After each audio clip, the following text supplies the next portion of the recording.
Nervous.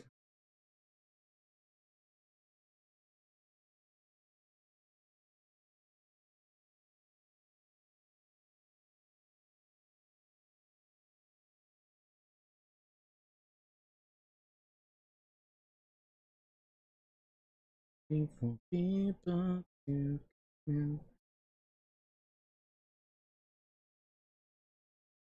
breathe.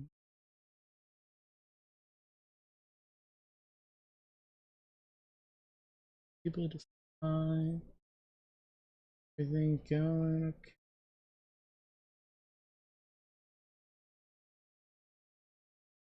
Yeah.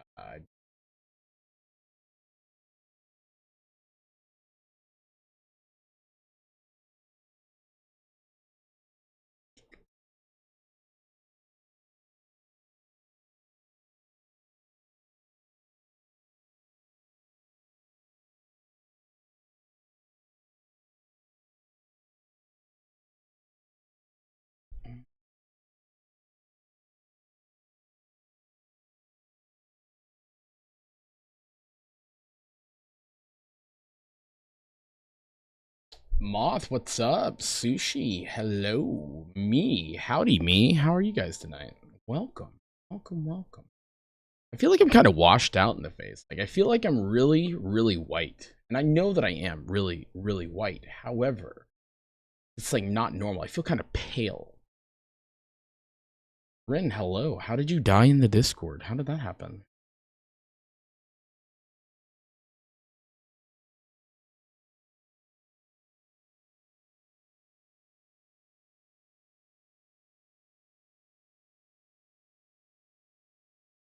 Cool, we got 8 people in here. Welcome, guys. Welcome, welcome, welcome. Sorry, the thing bugged out for me, so you left. Uh-oh. I don't know what the thing is. Discord? Hey, it's Mofi2, ShannyForChrist content. Good stuff. Yeah, I don't know much. I started to watch it, or I started to do a video on it, and just... It's been a long week. It's been an extremely, extremely long week, so instead of just trying to get through the slosh of YouTube, I figured, fuck it, we'll stream it live, see what you guys think, see if we can figure some shit out, you know? Good luck tolerating the Shanimal. Look, I've tolerated worse, I guarantee that. You'll rejoin when you fix it. Okay, cool. I'll let me know. Welcome back in advance. I'm doing good, just lazing around at home with my BF. Your best friend? Doing homework, not a slate. You know what? That's okay. That's okay. Like, homework's important, right? Better to do the work at home than at work, you know? That's the whole point, right? Okay. So I don't know much about this person. And this comes from Kiwi Tapes. I will say, Kiwi Tapes, what are you doing, buddy? What are you doing? You spelled religious wrong. You spelled religious wrong. So it's kind of already not off to a good start. Just saying. Not necessarily off to a good start.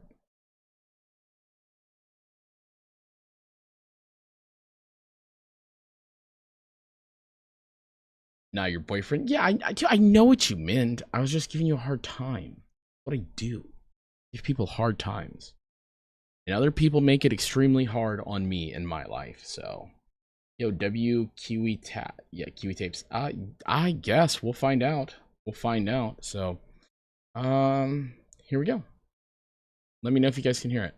Shannon Aline McGraw, also known as ShannyForChrist, is widely known across the internet for various scams, controversies, and lies, as well as her rocky relationship with her quote-unquote husband, Jason, also known as Rev. Throughout the years, Shanny and Rev have embarked on a grand adventure of misfortune, marked with wealth, recognition, poverty, and suffering, as well as... Okay, just not to like be mean, but like look at these two. Look at them. She has like the eyeshadow of a $3 hooker, and he literally looks like a billy goat. He looks like he would be the mascot for my channel. He looks like a 70s flower child that might touch and deflower child. I don't know. I don't know. That's just the vibe I'm getting. Definitely got dead eyes over here. So there's something not working in this brain of hers. And you can't see his eyes, which means he's hiding something because he doesn't want you to look into his soul. Because the eyes are the windows to the soul. So she's dead inside and he's hiding something. They both look whack. Yeah, they both look like they're on some type of drugs. As many scams. The lore of Shanny and Rev is very deep, and a lot of information about Shanny's early life is unknown, so I believe the best place to start this story is well before she met Rev, right around the time of her second divorce. Let me preface all this by saying Shanny is the mother of 2 boys. Their father is her first husband, a man called Douglas Gratis. Shanny and Douglas divorced in late 2010, and years later she would meet her second husband, a man named Christopher Dornbush. In 2017, they divorced as well. After Shannon had discovered that Chris had had an affair with her best friend, Shanny would spread rumors and lies about Chris for years to come, only ceasing at moments where she saw he could be beneficial to her once again. After Shanny's second divorce, she took the kids and she moved back in. Ooh, what did we learn this week? We learned about female covert narcissism. That sounds kind of like what this is. It sounds like it might be some narcissism where when someone tells you no and you learn how to set healthy boundaries, that you really get to see people's true color. When you start to tell somebody no, that's when everything comes out. All those inner feelings that they have inside of them, they project onto you. And a lot of times it's uglier than the person that it's coming from. With her parents. Many years after Shanny had moved out of her parents' house, her mother spoke on what it was like living with Shanny for that period of time. And while I could explain it to you, I believe it is better to let Shanny's mom. I think that it's about time that I get my side of the story out for a change. We bought her clothes, we bought her makeup, we bought her, she got to use her father's car every single day. Okay, what is this, guys? Guys, what is this? What is she doing? What is this lady right here doing? She is enabling a covert narcissist. This is the worst thing to do. Do not allow them, you do not give in to them to try to make them happy, because you cannot make someone else happy or change. They have to change themselves. You set a healthy boundary, and then you let them figure it the fuck out or just fall off the face of the earth. I don't really care. Fuck all of you. Even when she wasn't working, she got to use her father's car, his truck. She got fired from her first job for making videos on YouTube. So she got fired from her first job. She laid up in the bed for months doing nothing but drinking alcohol and crying all the time, making everybody miserable. Mostly what she was crying about was because Jason wasn't fully her boyfriend at the time. She was mad at me because she couldn't smoke in my house, knowing that I have a heart condition. She had to go outside to smoke, even though it was my home, you know? And then she'd invite people over. This one. Okay, here's the thing, right? You feel bad for this lady because she was trying to do her best, but she's also making the worst decisions possible. Clearly, when you do something and it's not working and you keep doing something and then that thing is not working, then that means the thing that you're doing is not working. Why are you still doing it? Like, why have you not figured out how to change your strategy, your tactics? Like, I don't understand how stupid people survive in this world. I think the world is actually too kind for stupid people. So, my friend WKiddo, I'm just trying to code my stupid shrine collection on the website. You know those grotesque pages of gifts? I don't know what that is. Spooked, they both look whack. They are both whack. My boyfriend said that they look like druggies. They definitely do. I wouldn't imagine. So, he's probably a druggie. and is actually feeding into her. I don't know. Fuck, I don't know. It's like, I would be so embarrassed if my mom came out talking about me over a problem on YouTube. Like, the problem is she's just as dumb as the first girl is. Just the first girl's better at manipulating people. That's the problem. They're both fucking stupid. They're both stupid because this bitch can't figure out how to change her life. Right? She couldn't pull up all the information, look at it logically, and say, okay, this shit's not working. That's not working. That's not working. Maybe we'll try something different. I don't know. We'll go into fucking Google, the place that has the collective data that humans have gathered over the millennias, the one place where you can find anything if you know where to look or how to look or have somebody show you how to look, because apparently not all of us can do that on our own. And then, like, Duh. Just figure this shit out. It's not hard, guys. It's not hard. You just need to know where to look and look inside. That's where the problems are. A homeless guy. My husband gave up the bedroom to sleep in the spare room in a smaller bed, and I slept on the couch downstairs the whole time she was here. So they could have the master bedroom. Bitch, what? What? L plus ratio. L plus ratio. And that master bedroom, a stench started coming out of it. And when I opened the door, it was at least 2 feet deep, full of garbage, food, clothing, God knows what else was in there. Urine. We found urine in a container. The agreement between Shanny and her parents was that she could stay there so long as she held a job and helped pay the bills. Shanny would be fired from her. I feel bad, but Lord, no, I don't. Fuck them. They made that decision. Fuck them. Right? Right? And where it comes from is the...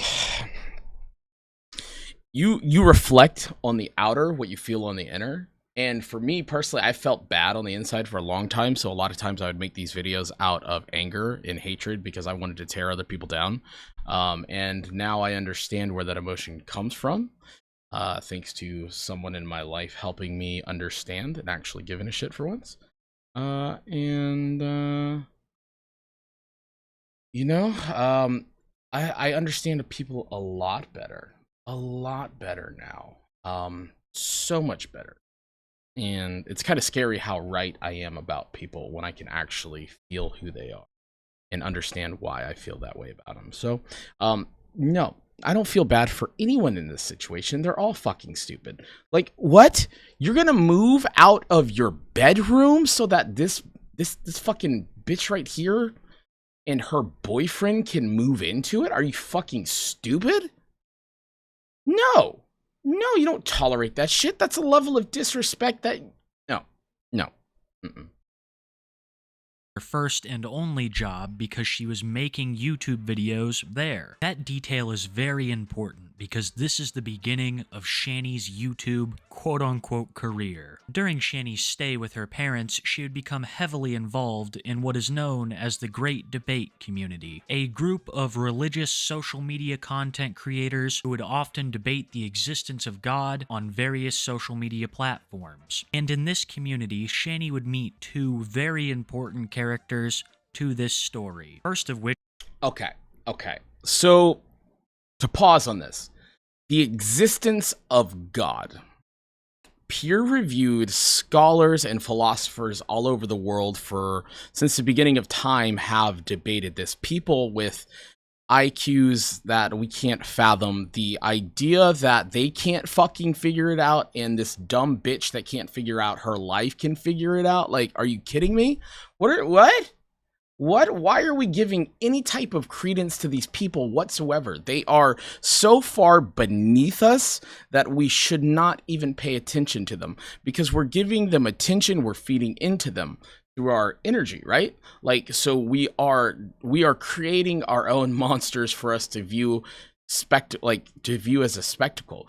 We have done everything in our power to create the people that I'm putting in the fucking zoo. So, like, I guess thanks guys, I appreciate it, because now I have something that I can work for in my life and just like expose these people, because everyone in this situation fucking sucks. They all suck. Disrespecting your parents' household, let alone their bedroom, is disgusting. No, they did not disrespect their parents' household. Their parents disrespected their household by letting them do it.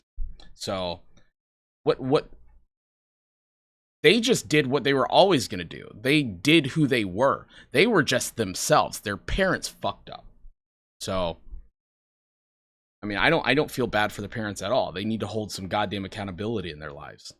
Which being a guy called G-Man, who Shanny would flirt with quite a bit. Throughout the years, they would develop an extremely complicated relationship, which I will discuss later. The second figure that she would meet in the Great Debate community would be her future boyfriend, Jason, also known as Revelation News or Rev. I will primarily refer to him as Rev throughout this video. In my opinion, Rev is the second most important person in all of ShannyForChrist lore. Rev, whose full name is Jason William Egrov, was at that time a decently wealthy man. His mother had just passed away, leaving him a hefty inheritance of around $700,000, as well as some property. He was also an alcoholic who would preach the gospel under the I know a little bit about them, but I definitely see now why. I see now why they ended up losing everything, because there was no discipline in their lives. And they had no idea what to do with the things that they were given. And, you know, if you make good choices with the good things that you're given, then you're going to have a good outcome. They didn't know. They're addicts. They just consume and consume and consume. And they consume everything around them. So, no one ever taught them how to be better. No one ever said no, and they just enabled them. And then they got into a relationship with each other, and they just enabled each other and fed off each other, and they fucking burned up because no one in that relationship said no. My boyfriend thinks that they're the problem. Is that their parents? Because their parents or her parents or whoever the fuck enabled them. Whoever didn't tell these people no, they never cared about them. They never cared about them. They just said, yeah, okay, we'll enable your bad behavior. That's what's heartbreaking. That's what's heartbreaking, that no one cared enough to tell them that they're the problem. The name Revelation News. Shanny, G-Man, and Jason formed a strange sort of love triangle for a time. Shanny was very interested in Jason, especially after she found out about his wealth, while also trying to seduce G-Man every chance that she got. Rev resisted for a while, but eventually, Shanny sunk her claws in and made him her boyfriend. While all of this was going on, the things that Shanny's mother described were also occurring. Shanny was having homeless people over, she was destroying their master bedroom with trash, and generally making life harder for her elderly parents who were recovering from multiple operations and suffering from numerous health conditions. Look at her. Look at her. You can literally look into these eyes and just see the trash human being that is inside of her. You can, there's nothing here. This is disgusting. She is an outer reflection of what the world inside of her looks like. That is disgusting. That is so disgusting. Browser.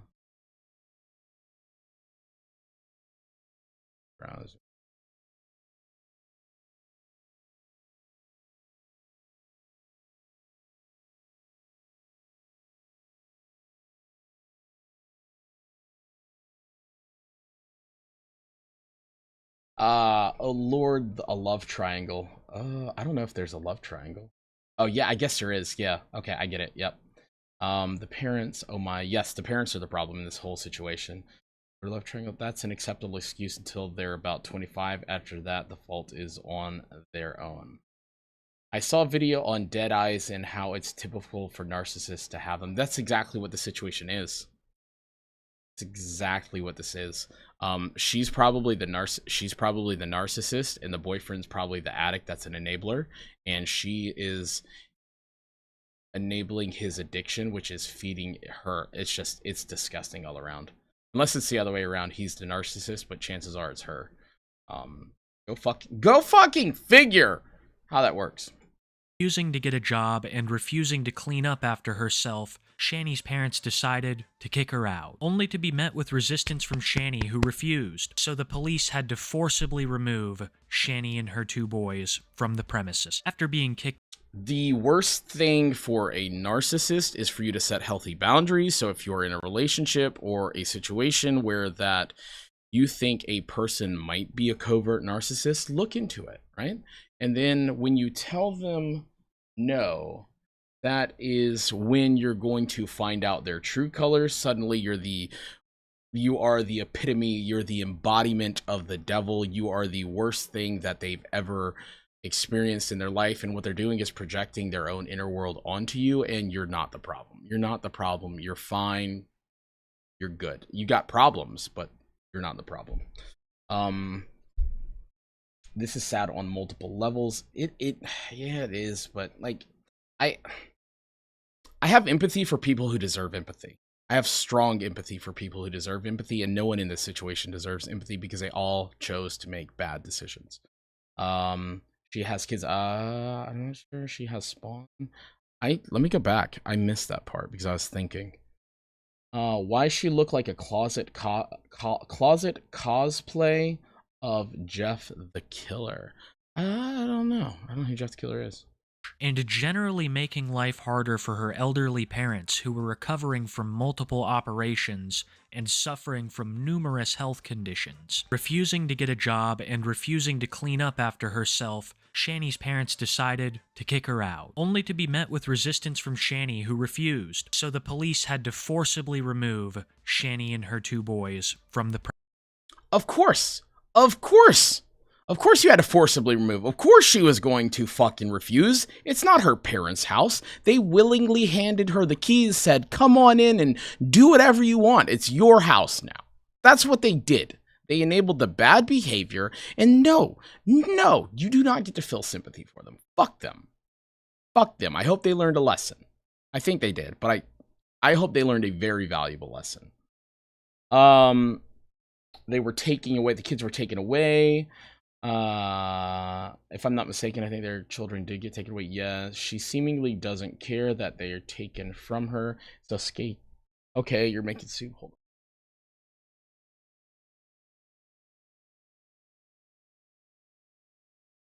I have to turn the ringer off. Yeah, no. Fuck everybody in this situation. Yes, right there. Me, beautiful.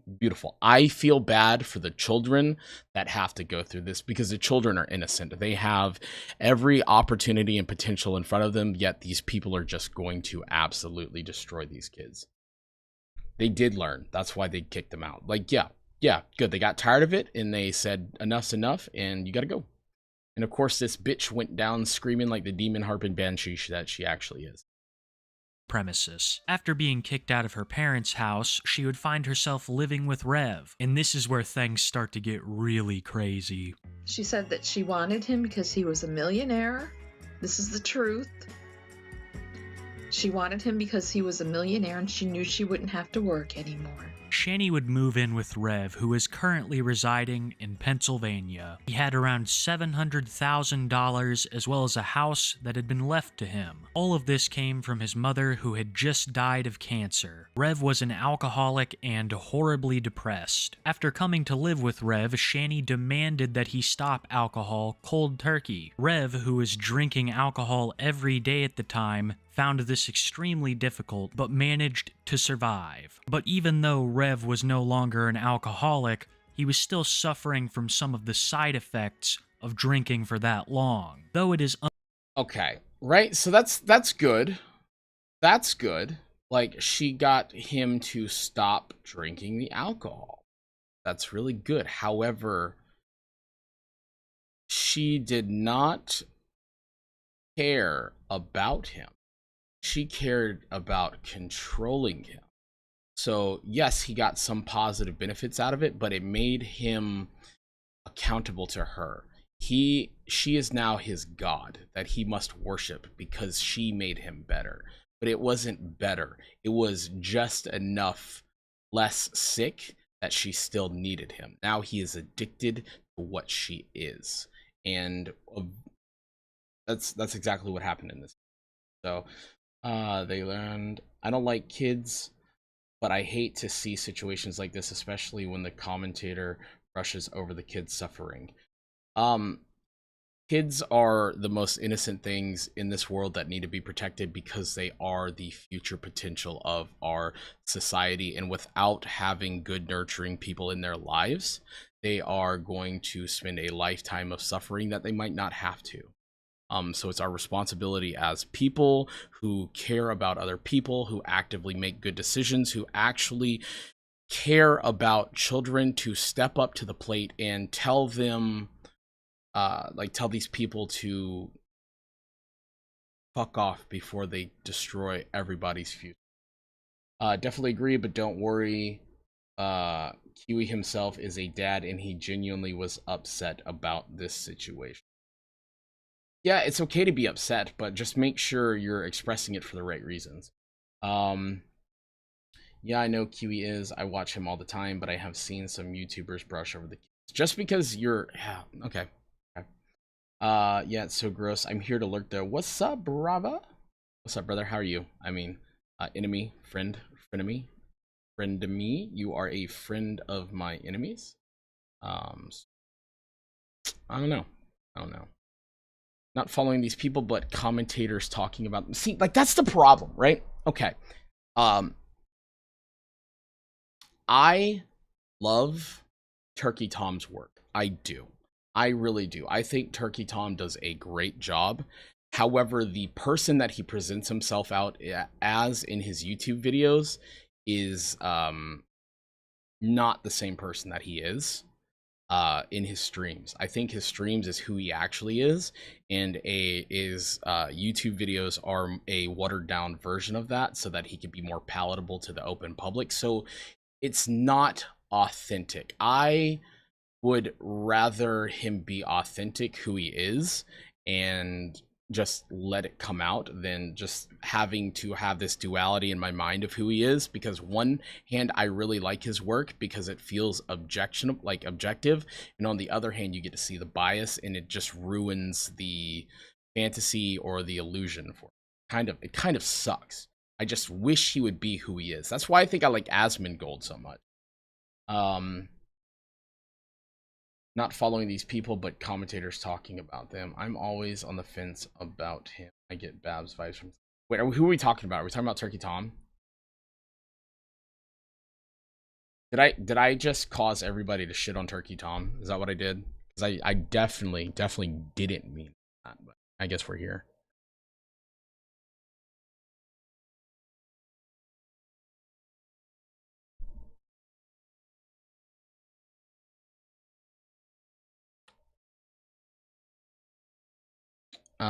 Yeah, okay, that's who we're talking about. Yeah, that's the problem. Like, a Cheeto, like, it's like all of these I really like August the Duck. I really like August the Duck because I think he's fair and genuine, and I think the person that he portrays himself to be is fair and genuine. I think he actually deserves some credit. That's what I feel. That's what I feel when I listen to him. But not like a Cheeto Turkey Tom. I like Atozy. I think Atozy is genuine. I like Leon Lush. I think Leon Lush is genuine.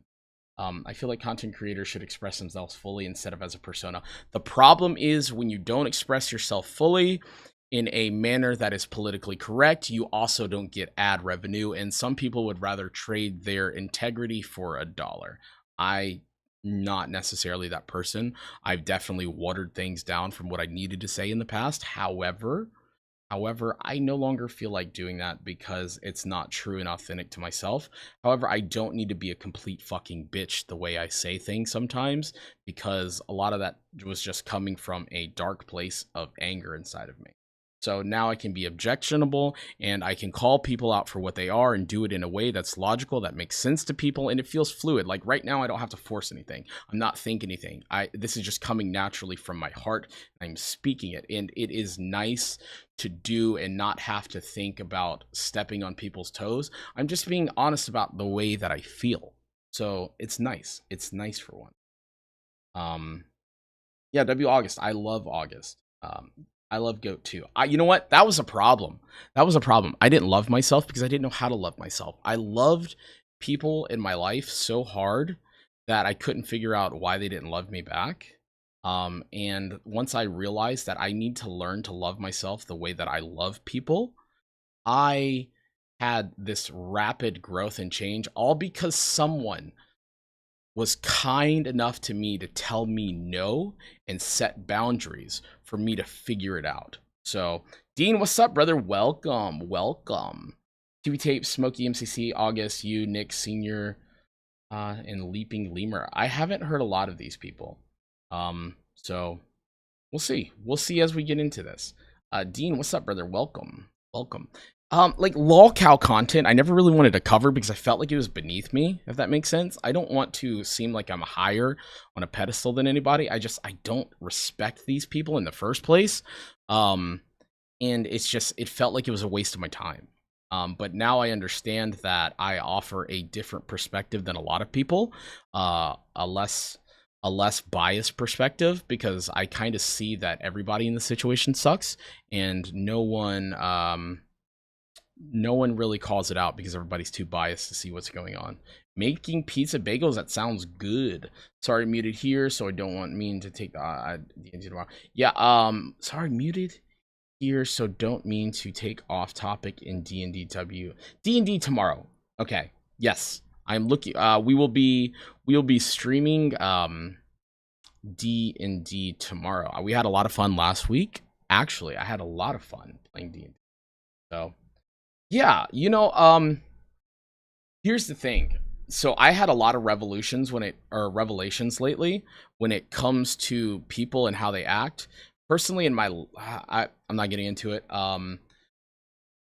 Jupiter had a choice. He had a choice to make better decisions and he chose not to. I think there's a lot of definitely a lot of mental health going on to play there, but I have mental health. Chances are you guys have mental health. And we don't make these shitty fucking decisions. So there's no excuse for anybody. However, Linda was a complete fucking bitch. Fuck Linda. I would spit in Linda's face. So there's that.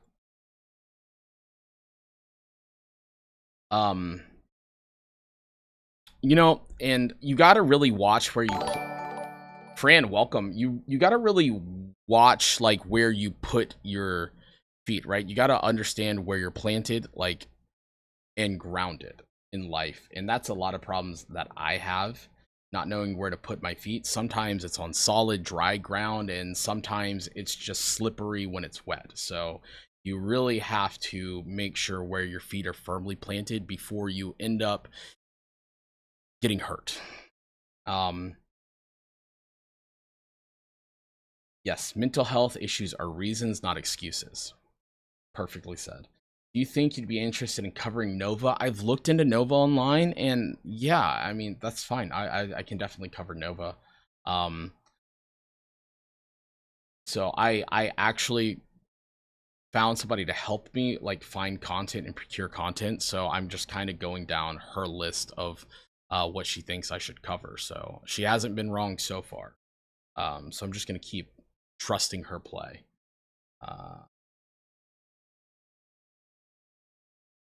I'll definitely try to catch on. Hey, Dean. Dean, are you there, Dean?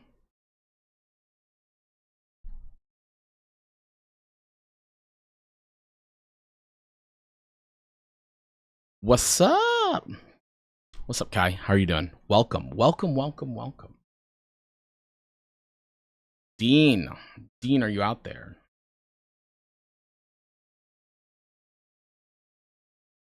Okay, hey Dean, do you want to drop the link to the merch in the chat? and we'll just start it here, and then we'll talk about it from there. Name some people. Oh yeah. Name some people. I think I recently saw a new system on TikTok called like Toy Box system. Yeah. Maybe I'm thinking something else. Toy Box system's like super like pedophilic. I will say when I first found you a while ago, it was so refreshing not to hear like weird passive transphobia and actual nuance. There's definitely a lot that I've learned about the whole trans topic. I never wanted it to come from a place of hate because somebody was trans. I wanted to make sure I was condemning the action and not the person.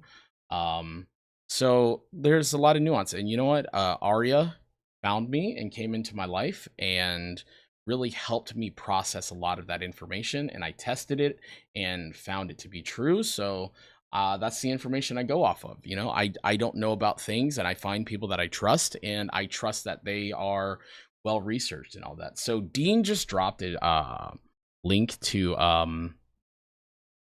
like Dean's gonna be handling merch for me just because I don't have time. So he dropped a link to his store. So if you guys want to go check out anything that he's created for the channel, that'd be appreciated. That'd be very much appreciated. It's actually really good. It's better than I could have done. So like one of the things as like a content creator or an artist, there's something called the curse of the artist. And you're never able to appreciate your work the way that people are able to appreciate your work because you know every little flaw and intricate detail in there. So you never get to see something for the first time because you made it. So seeing like artwork or fan art or anything like that that people make that I've inspired them to make just means so much more to me. Like it's I cherish it so much more because somebody took the time out of their day to make something for me and give me something. Like that's fucking amazing. That is amazing that someone cares about me enough to do that. And if you've done that, thank you. Thank you so much. Anaconda Sin, that's like the pet fucker, I think. Yeah, yay Dean, thank you. That's Rev, Shanny's boyfriend. Thank you, because I can't remember his name. Like, this poor guy. Like, I don't want to say poor guy because he made his own decision, but he walked into a fucking lion's den on this one. Holy fuck. Unproven, he claimed to suffer from Wernicke-Korsakoff syndrome, more commonly known as wet brain. It is a severe and temporary condition characterized by confusion, loss of muscle coordination, and abnormal eye movements, as well as vision changes. The key symptom I want you to focus on is confusion, because Shanny would take full advantage of Rev's state of mind. Reveling in her newfound wealth and desiring a change of scenery, Shanny convinced Rev to move from Pennsylvania all the way to Colorado, where Rev had no friends and no... I don't like that word. I do not like that word that Kiwi Tapes just used. She did not convince him. She manipulated him. There's a big difference. Convincing someone is drawing logical conclusions and presenting evidence and letting them choose based on actual empirical data. What she did is manipulated his emotions into agreeing with her by, just probably gaslighting him, right? Like, is that the right term? Minnie, is that the right term to use here? Is it going to be gaslighting?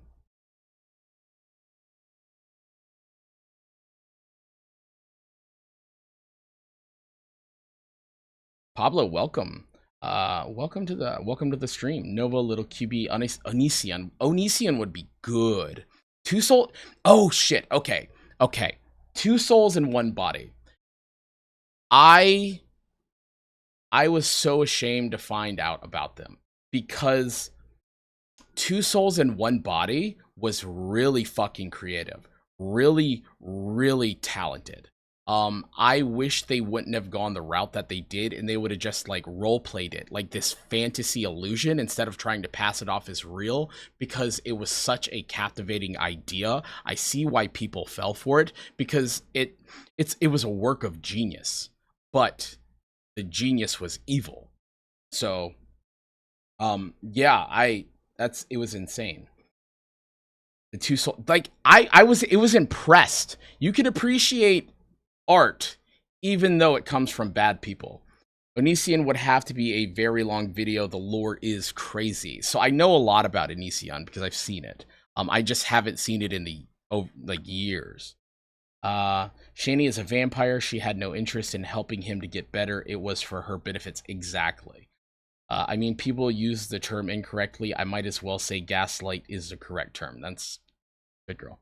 The kissing video game me new PTSD trigger. I don't know what that is. No family. It is widely believed that Shanny provoked this move so that she could smoke marijuana in a legal state, as well as to isolate Rev. But before they would move from Pennsylvania, G-Man would come back into the picture. That's right, the guy that Shanny used to G-Man, like the guy from Skibbity Toilet? Skibbity bop bop bop. Yes. Skibbity bop. I can't do it. I have it in my head, but I can't get it out. I can't get the fucking song out. It's just skibbity bop. Yes. Mama, cause my style is ridiculous. crush on from the Great Debate community. You see, Rev had a rundown old house that he didn't want anymore, so they were thinking about selling it. G-Man seeing an opportunity for profit, and Shanny seeing an opportunity to impress her beloved G-Man, would convince Rev to sell G-Man the house for $1 United States dollar. Granted, the home did need extensive repairs, but this is still far below the value of the property. That's a good deal. That's a good deal. I might pay $2 for it because the house probably has land. Like, hear me out. I'd go $2. I would, and I'd do Cash App, Zelle. I'd roll quarters up and find a way to mail them. I'll mail loose quarters. I don't give a shit. That's $2. Like, yeah. What is the Great Debate community?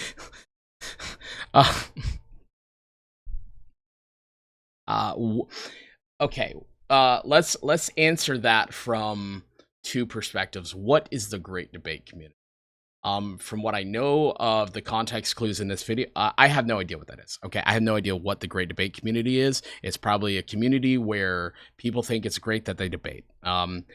In all reality, it's probably just a bunch of losers arguing their loser points online from places of stupidity because they don't know shit about anything and they just think they do. So they just fucking spew vomit at each other until one of them's like, "Oh my God, you win!" Or someone gets emotional and runs off. That's probably what it is. I'm used to people just getting emotional and just running off. So that's probably exactly what it is.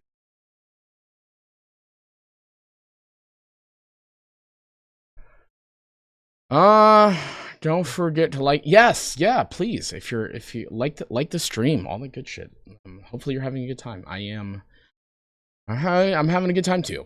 So I'm happy. I love life. I love myself. It's so nice. Like once you realize no one will ever love you like you love yourself, like it's so good. Everything else just falls in place. Sorry, that was a stupid question. No such thing as a stupid question. No such thing as a stupid question when it's an honest question, right? No such thing. I don't know what it is. But that's probably what it is. Like in reality, it's probably just a bunch of losers arguing online because they don't know shit.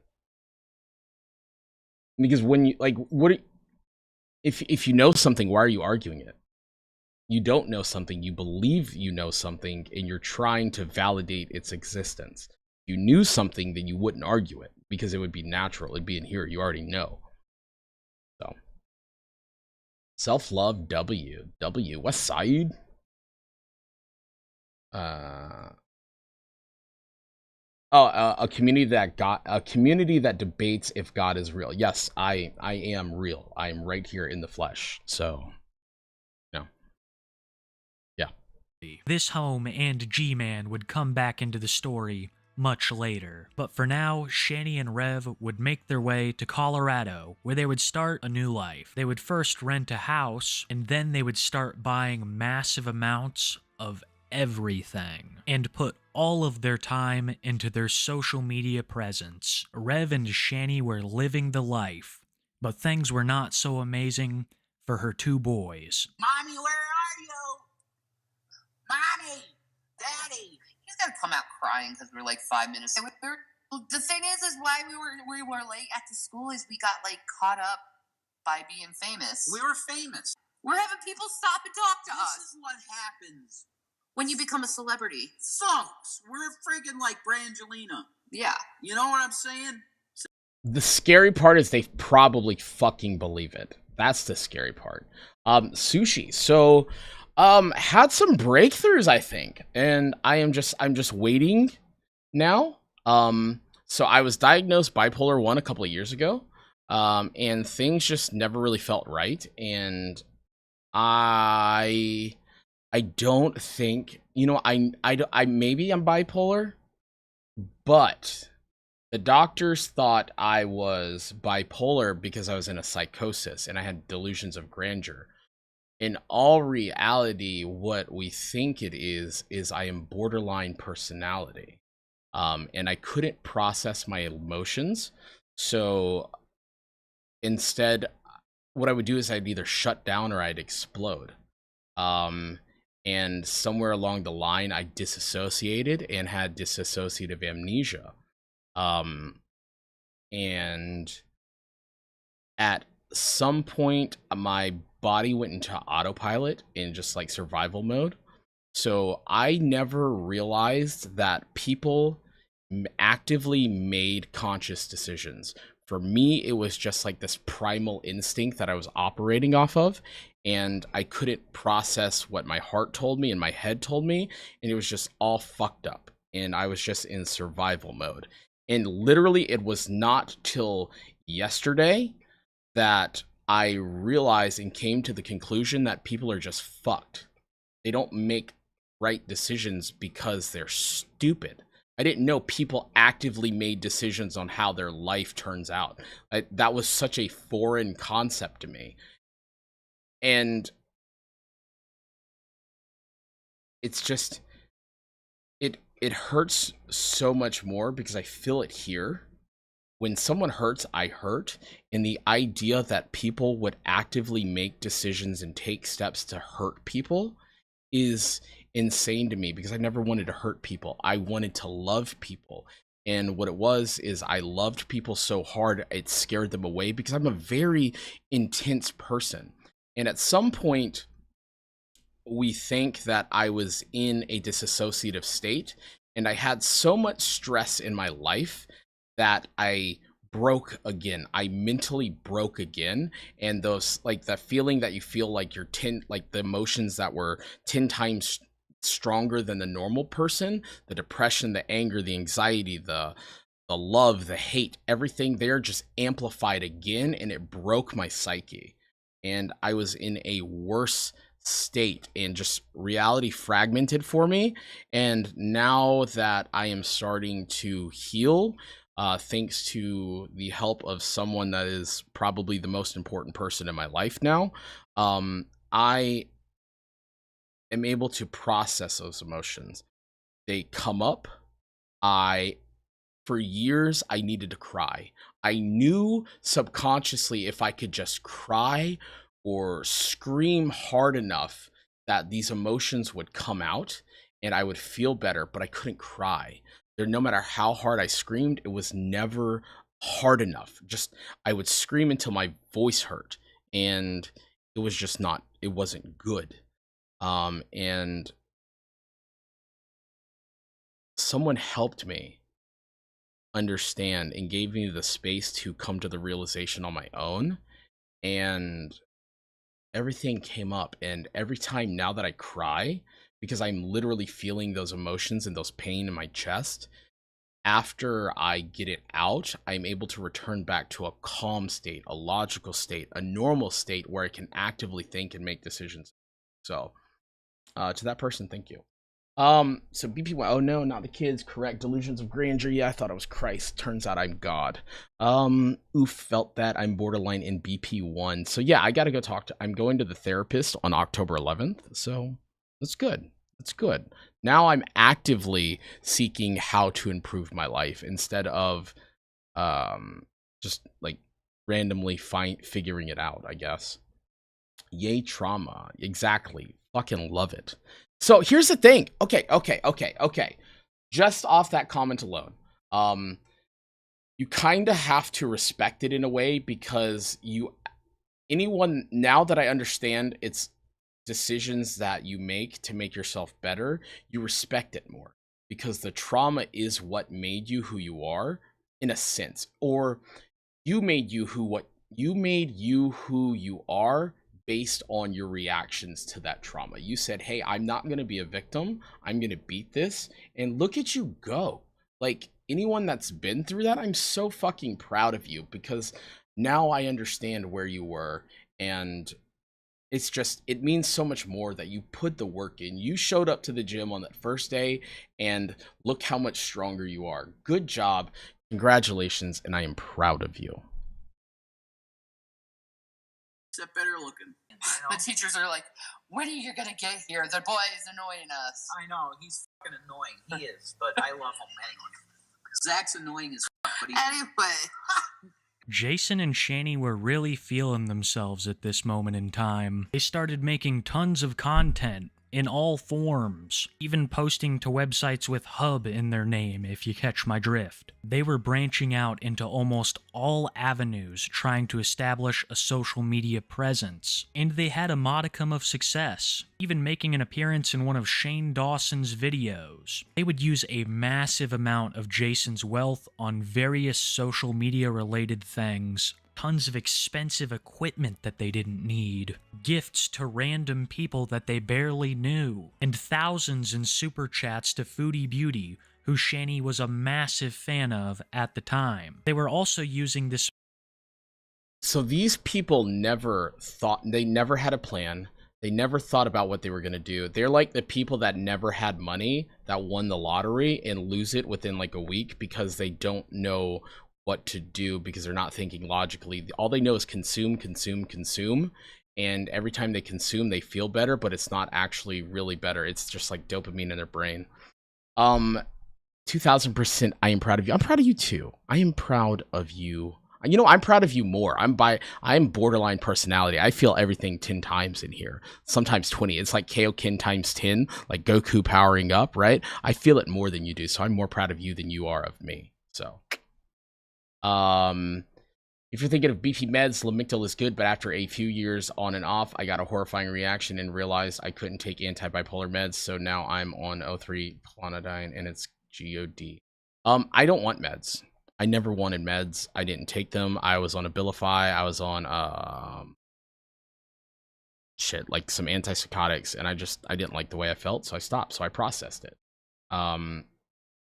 To me, that was the right decision. I rather suffer through it than feel numb, but I'd rather suffer through the pain than feel numb. Lily says, I've been going to therapy for a few months and hadn't noticed any changes because I naturally put up a wall where I couldn't be honest. Okay, so for me, I did the same thing. I put up walls, but I was subconsciously honest with people. But I don't know why I did it, but my heart didn't match my head, and it didn't match the words that came out. What came out was honesty, because I was being nice to people because I wanted people to be nice to me, and I thought that was going to be an equivalent exchange, but it never was, because they could never be nice to me the way that I needed them to be nice to me. Because I needed to learn to be nice to myself. So once you start to learn to be nice to yourself and appreciate the things that you have and the things that you've accomplished in your life, and stop necessarily weighing on the negative and respect them for what they are, use them as motivation to make yourself better. Learn to love yourself the way that you love other people. Then that's when you start the healing process. That's what I've learned this week. It's been really great. Like the idea of love thy neighbor as thyself. If you don't know how to love yourself, how can you love your neighbor? If you hate yourself, you hate your neighbor. So learn to love yourself, and everything falls into place. She doesn't look all there in these videos. I kind of want to know how her brain works. It doesn't. Her brain doesn't work. It does no work. She doesn't operate logically. She operates out of emotion and fear. It stops the rumination and chest caving feeling of OCD and bipolar, so you're not paralyzed with self-hatred for your own stress paralysis.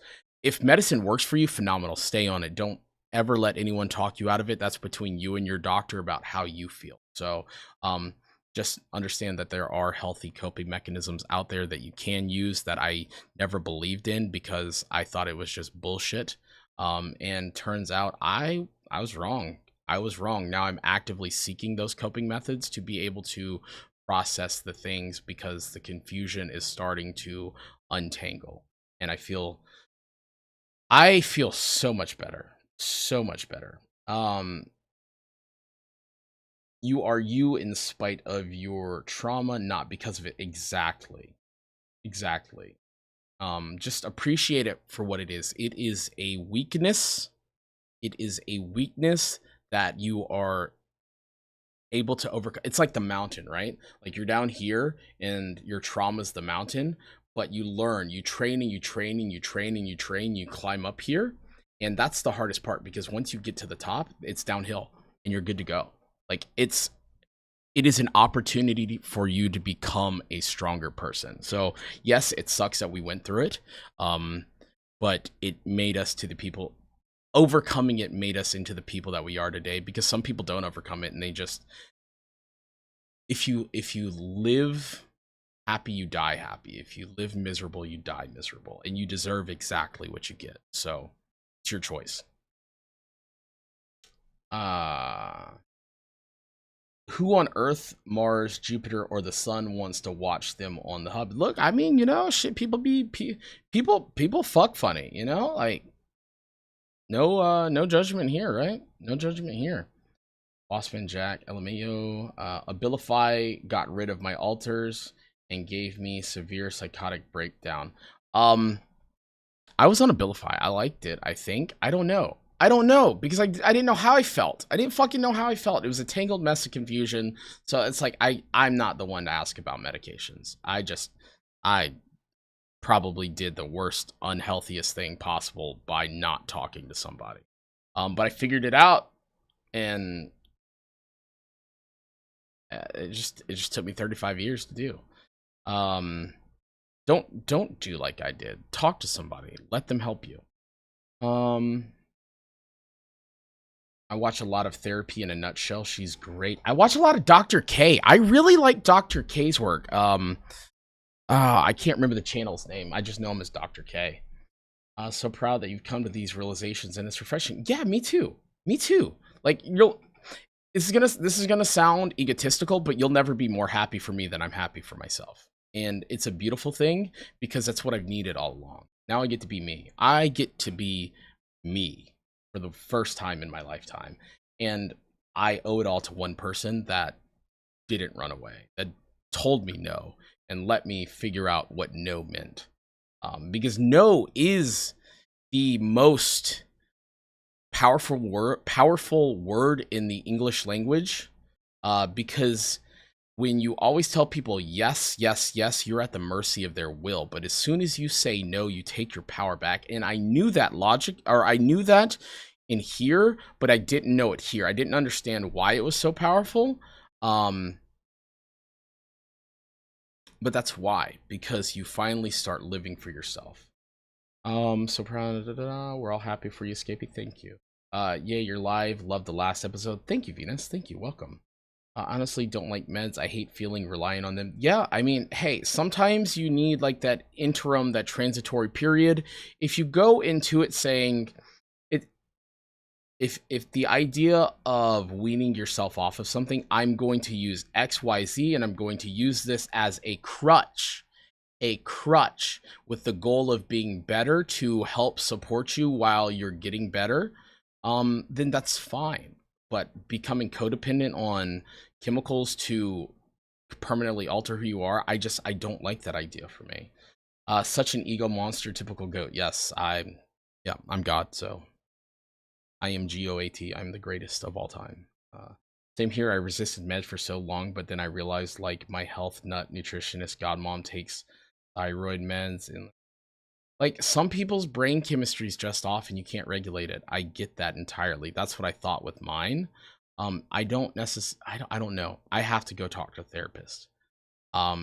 because I don't want to speculate on it, and I don't want to project myself into other people, because that's what I do. I project my inner world onto people, and it's not actually real. It's not real. Like, I don't know. But I've got so much to work on. But I'm happy. I'm happy because like I get to work on it. I get to make myself better. I am so happy that I figured out like this shit. I'm so happy. Duncan, welcome. Hey buddy, I watched the first stream a while back. So what's going on here? We're just covering some sad people doing sad people shit and a bunch of people making wrong decisions in their lives. That's what I am treating this more of a therapy session and just getting out all this shit that I've needed to get out for a long time. To all of you.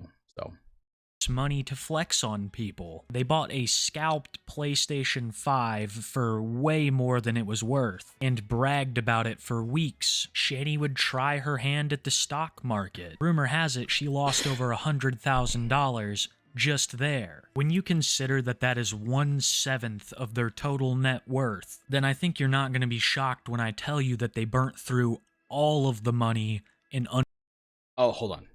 under 2 years. $700,000 in 2 years. Good fucking Lord, the thing. You know what you do? Do you know what you do with $700,000 of money that you haven't had before?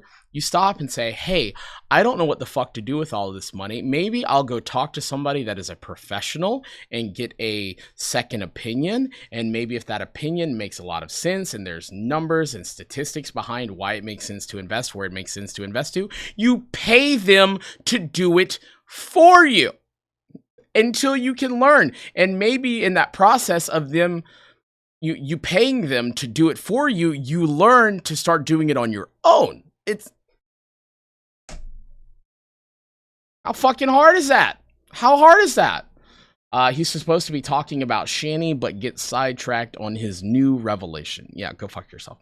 So basically, emo's being emo. It sounds like exactly what it is. Man, it's so heartwarming to hear you so happy. Dude, I love life for the first time in a long time. It's great. Every day it gets better. Every day it gets better. I can't wait until I'm fucking healed, you know? Like if I was who I was when I was damaged, I can't wait to find out who I'm gonna be. 700K in 2 years. That's insane. This is the best therapy session I've had in a while, so who needs honesty? Yeah, dude, like get it out. Fucking like get it out. What the thing I would do first while I was putting it in savings. Yeah, but burying it would have been better than doing what they did. Because then they'd still fucking burying it, losing it, and finding it 10 years later would have been so much better because then they'd still fucking have it. These people are just stupid. You make a house full of ramen noodles, let it rain on an open package and eat it, save the rest of your house. What? You make a house full of ramen noodles? Let it rain on an open pack? Eat it, then save the rest of your... I don't know what that means. What the fuck does that mean? What is that? Leave the metaphors to me. Leave the metaphors. Stop with the metaphors. Friend, just remember healing is not linear and it lasts a lifetime. Absolutely. A lot of it's just going back and figuring shit out. So it's cool. It's good. I'm good. Like, this is the mystery that I've always wanted in my life. This is the most beautiful thing I've ever found. So, other than the person that helped me find it.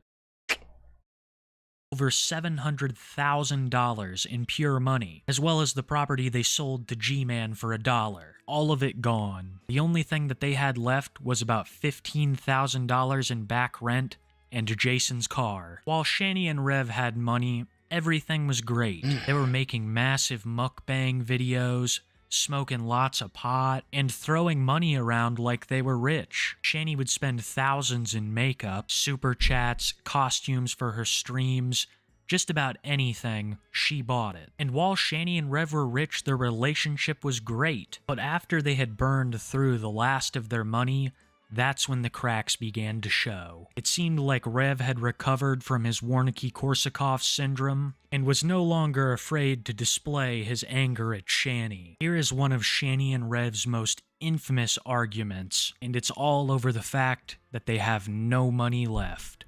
I'm a psycho.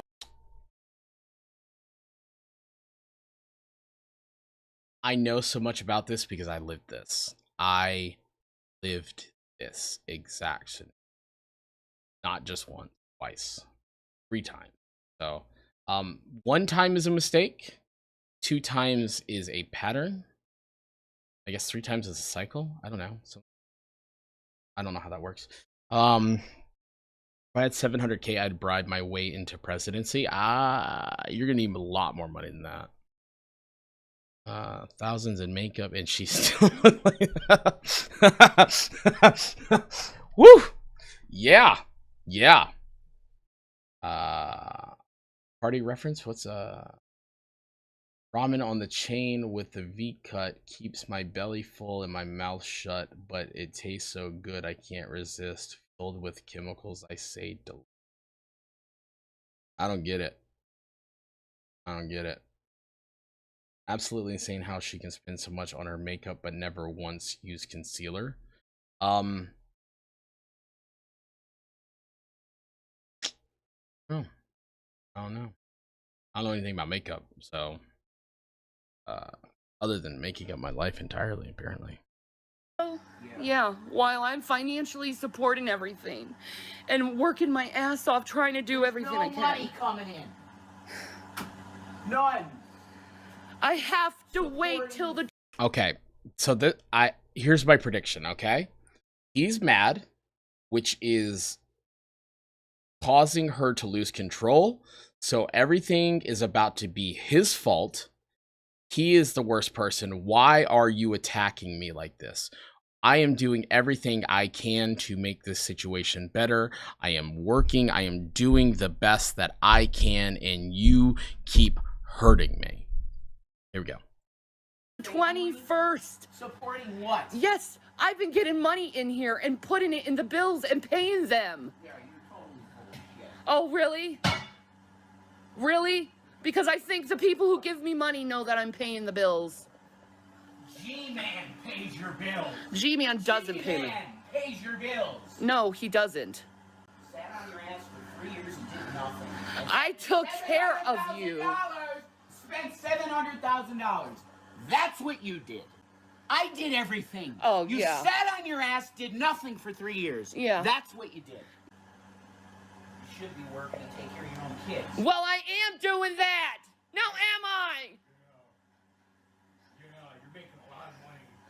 I'm trying my best. You're making nothing. It's pathetic. And I'm trying my best. What are you making? Nothing. How many jobs have you looked for? None. You haven't done anything. I've been looking for jobs. I've pointed jobs out to you even. At least I'm trying. And I wasn't sitting on my ass for 3 years. I was taking care of you while you were playing sick. I think he's having an affair with me with this girl named Caitlin.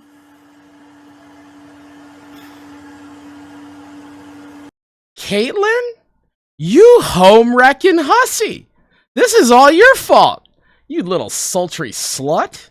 Oh my god, Caitlin, look at you go. That's a high value man you're pulling there. Holy shit. Wow. Okay. Caitlin's just knocking him out of the park. Hi James. Hello LG. Sushi a rapper, give them props. We out here. I bet they're going to get lost on a road trip or something and fall apart. Hopefully they get lost on a road trip and fall off a cliff. That'd be great. Do the whole world a favor. Mothman, you aren't far off. I always think it's funny when I watch a Kiwi vid weeks ago and then my fave starts reacting to it, so I just watch it again. Hopefully you get a different perspective. Hopefully you get a very different perspective. Dean just said oh yeah, Rev loves the recreational reptiles. Oh, the lot lizards. Okay, I gotcha. Hey, look. Okay, you know what? I take that back. You know what? Don't disrespect the prostitute. Okay? Because the prostitutes are very upfront about who they are. You pay them, you know what you're going to get. Okay? That's a respectable person. They might have a job that you don't agree with. However, if they're honest and upfront about everything, they at least deserve respect. Okay? So, respect a lot, lizards. They make the world go round. She cheated too. Of course she fucking cheated. Of course she did. Probably more times than he ever did. All he was searching was for love, and he couldn't fucking find it because she didn't have any love in her to give. All she had was hate to give and just to consume everything that anyone in her life ever gave her. That's what she did. She's a fucking vacuum. Oh no, I bet she's cheating and blaming him. It's funny because you literally can't tell who I hate more. It's funny because I literally can't tell who I hate more. Caitlyn knew he was a catch. Absolutely. Like, I'd fuck the shit out of that guy. Fall into an industrial fan. That'd be too good. That'd be too good. You're not far.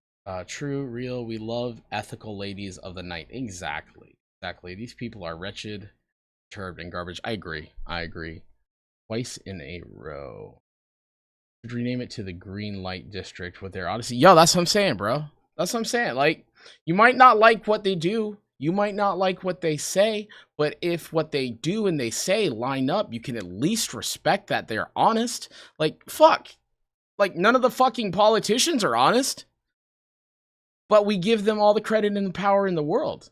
Fucking let the prostitutes run the country. I bet it'll be so much better. Free hand jobs for everybody. Like, make America great again. I think he is, because he keeps saying he wants to leave me. Even though I'm working so hard. And it's not good enough. Nothing I do is good enough for anyone. Don't waste the gas money. Please. We don't have any more money to waste. Gas money. I'm just getting out of here for a while. Where are you No, you can't spend the money on gas. We don't have the money. I can't get anymore. No one's donating. You didn't get any money. We got 20. This is the problem, okay? People don't realize that they're being emotionally manipulated, so they see shit like this live stream. This is she knows what she's doing. She knows exactly what she's doing. She's playing the victim in a public setting that she's going to post so that people feel bad, so they donate and give her money because money's going to fix the problem. Money has never fixed the problem. Money's made the problem worse. I'm at the point where, like, I don't give a shit about money. Don't fucking donate to me. It's fine. I'm going to do it on my own anyway. Like, I just, now that I understand that, I'm going to get there. Like, that's not a problem. If you want to, great. If you don't, no problem. Actually, you know what? Don't give me money. Don't donate to me. Go buy some fucking merch. This way, like, you're not helping, you're helping me out, but, like, you're not only helping me out, you're investing back into what I'm working on, what I'm building. So, yeah, if you, Dean, drop the merch link again. That'd be great. And come hang out in Discord. Come hang out in Discord, Dean, or yeah, Dean, if you don't mind dropping that too, that'd be fucking phenomenal. Being upfront gives the person a choice after emotions have been made. Manipulation, exactly. So in all aspects of your life, when it comes to consent, anything consensual between two people, be honest and upfront and let them know exactly where you stand. Let them make the choice whether to engage or not. If they choose to engage and you find out something later that maybe you like something or don't like something, that's okay, because your foundation's already built on honesty, not dishonesty. So you don't ever want to manipulate somebody into a situation where they now feel obligated to do something out of an expectation versus a want. And then later just it devolves into a situation that you can't handle. Be honest, demand what you, well, don't demand what you want, explain what you want, and let people agree to it or disagree to it. If they don't want to be there, they won't be there. If they're not okay, then they're not okay. And if they don't want to be there, you don't want them to be there because they don't give a shit about you. They don't care. Let them go. Fuck them. Cut them off. Just cut them off. Cut the cancer out before it has a chance to metastasize and spread to your body and make the fucking chemotherapy so much worse. Okay.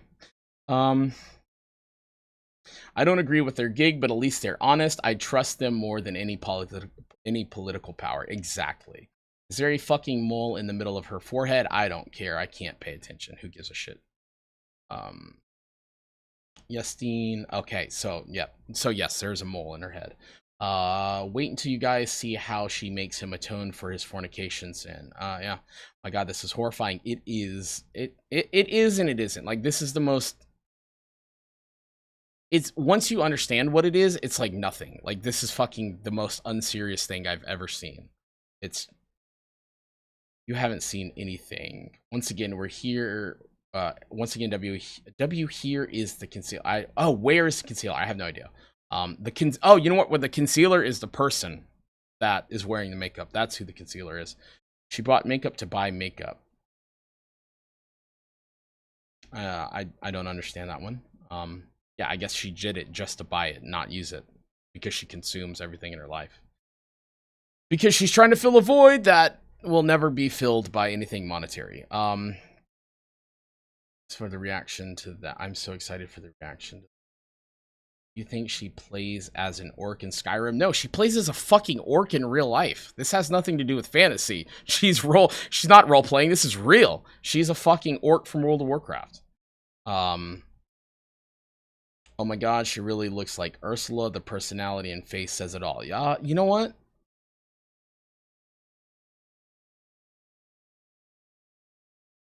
I don't know. I don't know enough about the story of Ursula's from The Little Mermaid. I don't know enough about the story, so I don't want to insult.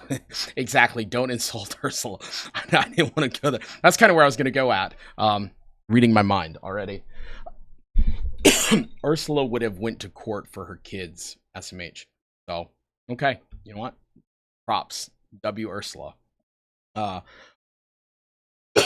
Ursula stood on her business and she told them what was going to happen before they signed a contract. Hey, you know what? There we go. Right? No covert contracts. Look into covert contracts, guys. Look into it. Exactly. Lol at orc in real life. Yeah. Oh God. Ugh. Like, the thing is, like, that's the fucking thing, right? Beauty is skin deep, right? You can be the most gorgeous 10 out. You can be an 11 out of 10. But if you're ugly on the inside, everyone's gonna know it. You're gonna be the pretty bitch, or you're going to be the handsome asshole. Like, does anybody really want that person at the end of the day? No, they might want to fuck them, but like, that's not worth it. Like, that's not worth it. It's going to just take from you and not give back to you. So, you learn to appreciate the beauty of people for who they are, and everything else is secondary. None of that matters once you fall. So, yeah. So don't pay attention to the outside. Pay attention to who they are on the inside. Really bypass everything. Beauty is only foreskin deep. Yeah, it's about 4 inches on the foreskin deep. 20 yesterday. I got 20. You got 20. Well, good for you. The only reason you're in this place is because of me. You wouldn't have been in this place for 1 second. Well, I'm trying to keep this place going, so can you help me? You're not doing shit! What have you done? I gotta send you, you fucking bitch! You're gonna hit me now? Okay, so here, one more thing. One common tactic of a covert narcissist, like, they're going to tell you to do things, but then not do them themselves. Like, someone that I know in my life that is a covert narcissist, now that I recognize it, always told me to take meds, go get mental health help, knowing damn well that they had problems themselves and weren't doing the actions that they were telling me to take, but I didn't understand that. It was me. I was the problem. I internalized it. I felt it at 10 times the amount because of the borderline, and now that I understand it, it's gone. It no longer has power over me. So, like, fuck it. You know what? That's a lie. That is a lie. It still has power over me, but I'm getting through it, and people are helping me get through it. And to those people that are helping me to get through it, thank you. Oh yeah. Call the cops. I want out of this relationship. What are you gonna do, Jason? You don't even have a job. And you're gonna waste money on gas? And let me guess, you're gonna come to me for the gas money and the cigarette money and all the money you've been needing, like you've been doing. Most of the money went to your fucking cigarettes anyway. So, who's Caitlin from Exclusive? Caitlin is a fucking woman that took my name when COVID first started because she had to call me to get in there. You fucking asshole, piece of shit. So you spit on me too? Yeah, you deserve it. After you fucked me yesterday? Ugh. Ugh. Yeah. I wish I could rip my fucking thing off after it being in you. Yeah. It's sterile and disgusting after being in you. Wow. Though Shanny claims that she was financially supporting the family. I'd be a liar. I'd be a liar if I said I haven't felt that rage. But I've never assaulted anyone. That was an action that he just took based on a reaction that like he had emotionally. So that just kind of lets you know the person that he actually is. He spit on her because he feels that he deserves to be spit on, and rightfully so. You manifest what you get, or you manifest what you believe. So no, we don't physically assault people. We don't emotionally assault people. What we do is we talk things out. We disagree and we talk it out, and if we don't agree, we separate until you figure out why the other person might feel a certain way, and then you check it against what you feel, and maybe you validate it with an external source. Maybe you check another friend to see that, hey, maybe this person is right or wrong, and then you come back together and reunite and talk about it. You don't spit on people. You don't fucking emotionally abuse people. Both of these people suck. I have no remorse for any of them. I hope they get everything that they deserve in life. Fuck them both.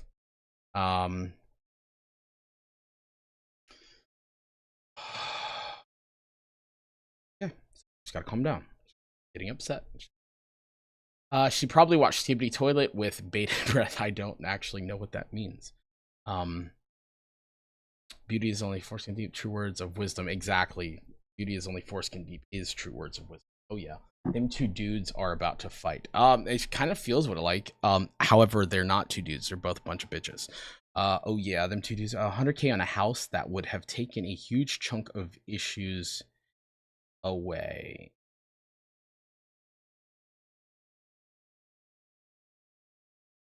I don't know how to process that. Yeah, like, I mean, I guess if you have a stable home, right? If you have a stable home to go to, like that, if you have a house in your name and you're paying for it and you're able to find a way to pay for it in this economy, in this inflation, you are doing better than like 90% of people. And if you have that going for you, good job. Good job, because that's impressive. Everything's working against you actively, so good job. And if you don't have that yet and you're working towards it, good luck. Just have some faith in yourself that you're going to make it, because that's what it takes, some belief in yourself to actualize your dream. My mother did that to me a lot, despite knowing I have schizophrenic behavior. That's where my trauma started, I think. I don't know. I can't remember my childhood. I don't know if it even matters anymore. It probably does, but it doesn't, because you can't change the past. So you either accept it or let it kill you. Your mom was a manipulator, absolutely, and you were the punching bag. Rated T for Toxis. Welcome. I have not seen you in chat before, so welcome. I mean, she let him in her.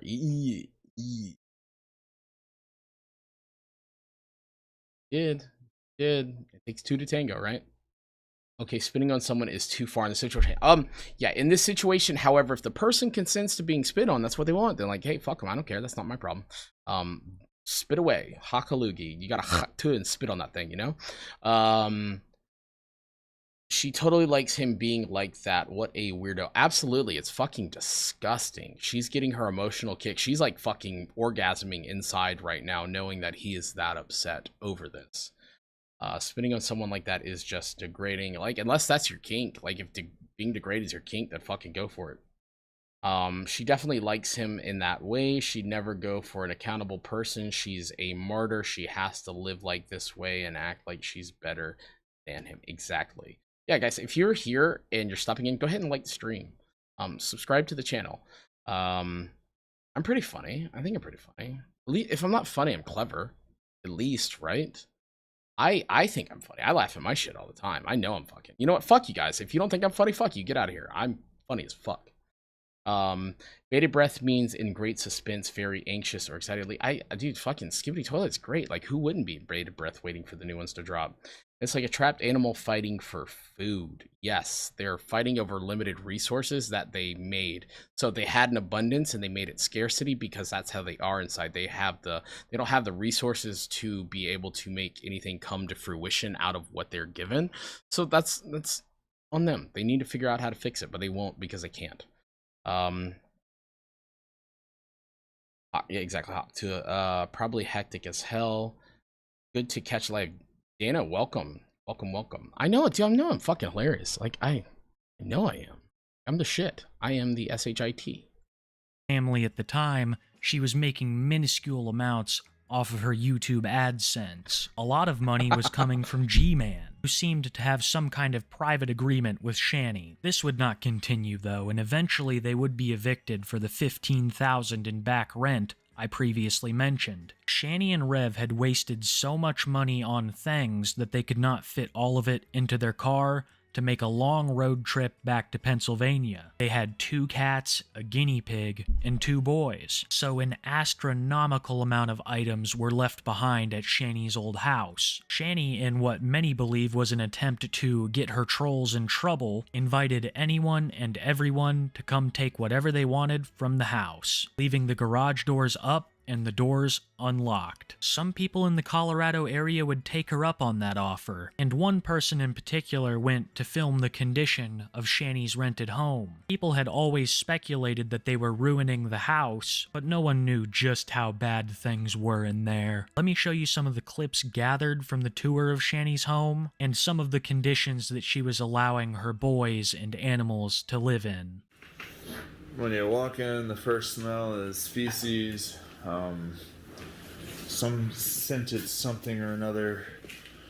Lots of like tobacco smell, probably something mixed with probably something heavily mixed with Hold on. Lots of like tobacco smell, probably. Is this a firearm in a volatile house? This is probably not safe. I own firearms and I've never been like wanted to harm somebody, but like this in a situation where people are actually shit people, probably not safe. But this could not be. This could be something else, but it looks like a rifle. I wonder if she has daddy issues and he has mommy issues. Absolutely. Abso-fucking-lutely. They have issues where no one in their life is ever instilled discipline. Scapegoat. Fuck you. Okay, fuck you. Funny, smart, and a handsome devil. I know, dude. Like, you don't gotta tell me. I already know. You don't even have to say it. I already know. Ready T for Talkships. I subscribed recently, so I'm fairly new. Definitely have some good chuckles with your vids. Thank you. Welcome. I'm glad that you get what you get out of them because I do. I didn't, but I do now. I use your vids to fall asleep because silence is scary. Hey, dude. Appreciate it. That means a lot to me. That means I am there and I provide you a safe space and comfort. That's fucking phenomenal. That's so good to hear. If sore subject, we don't need to speak about it, but anything more about your haters? Okay.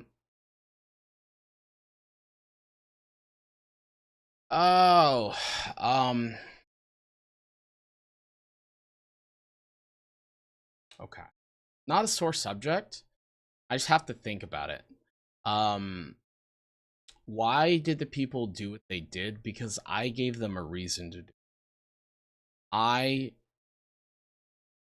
acted like a child in a situation where I should have addressed it like an adult, and that spiraled out of control pretty quick. I mean, I was right on the information that I had and how I felt about the situation. I had absolutely every right to be angry because someone betrayed my trust. However, I did not address it correctly and I did not do the right thing. So behind that, I have to take you know, accountability for my actions.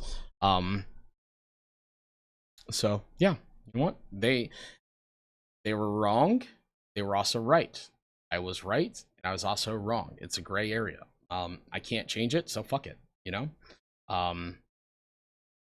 Yeah. Yeah. So, I don't think she you know what I will say though, the links of effort that they went to find out my docs and message people in my life, like my personal life, like I'm kind of like deep down, like I'm kind of fucking proud of them. Like they put in some fucking work. Them bitches put in some work. They put in some work. I don't think she has parental issues. I think her parents let her do whatever and always paid for her mistakes, which never taught accountability or responsibility. Yeah, but it's still parental issues because none of them ever set boundaries until it was too late. So yeah, there's definitely some issues there. In my opinion, I could be wrong. That's my off the top response. You're right. You're right. You're always right. So I predicted a road trip. Mothman, it gets worse. How does it fucking get worse? Dean, later, buddy. I can't legally own any firearms. Like, that's the problem. But who can't own firearms? People in a red state, red flag law state, felons. Like, if you've done your time and you change who you are or whatever, you fucking own a gun. Like, I guess. I don't know. I don't know. Just don't do some more bad shit. Like, one time's a mistake, second time's on purpose. Well, that's definitely a parental issue if they just let her do whatever she wants. Like, imagine how little they would have cared. That would have made me crazy if my parents never showed they cared. Yeah. I was like a foster kid in my own family. I had no one. And the people that were there didn't know what I needed, so they just did more damage. So yeah. Usually mommy and daddy issues mean something else. Yeah. Oh dude, I pass out to your petting zoo vids all the time. Thank you. That's funny, I never thought of it as any. I don't know. Nothing better than unwinding with Scapegoat Stream. Been trying to get my BF to watch with me. He sounds like a good guy. Oh yeah. Tell him I said hello. Tell him I said come watch the stream. Have a good night, Dean. Bye, Dean. Have a wonderful day. No big deal. We definitely don't have to, Goaty. I've got your back every time. Oh my god, mine did that too. Well, most of the time. You know, that's fine. You know what? I've got my back. I've got me. Get you. I'm good. But yeah, it was my fault. I fucked that situation up and I handled it poorly and I learned from it. So now I know what to do. Sometimes I forget you're not some big commentator, which is insane to me, but I won't complain. So here's the thing, right? Like, I see the vision. I see it. And when I say I see it, I literally see it in my mind. And it's there. It just takes time. And loving what you do means enjoying the process and enjoying every step, every subscriber. At first you start and you're like, oh my god, people like this or whatever, and then it starts to pile up and you start to validate yourself based on your success. However, that's not good.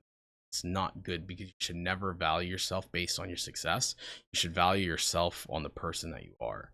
If you're a shit person, you should value that accurately. That doesn't mean good. So don't value your success, your who you are on your success. Validate, like, value yourself on who you are and who you can be, because the world is yours. You have every opportunity. Is living in America like a first world country and you don't take every opportunity you can to make yourself better? You're stupid. It's your fault how your life ends. You know, you didn't choose to be born, but you choose how you die.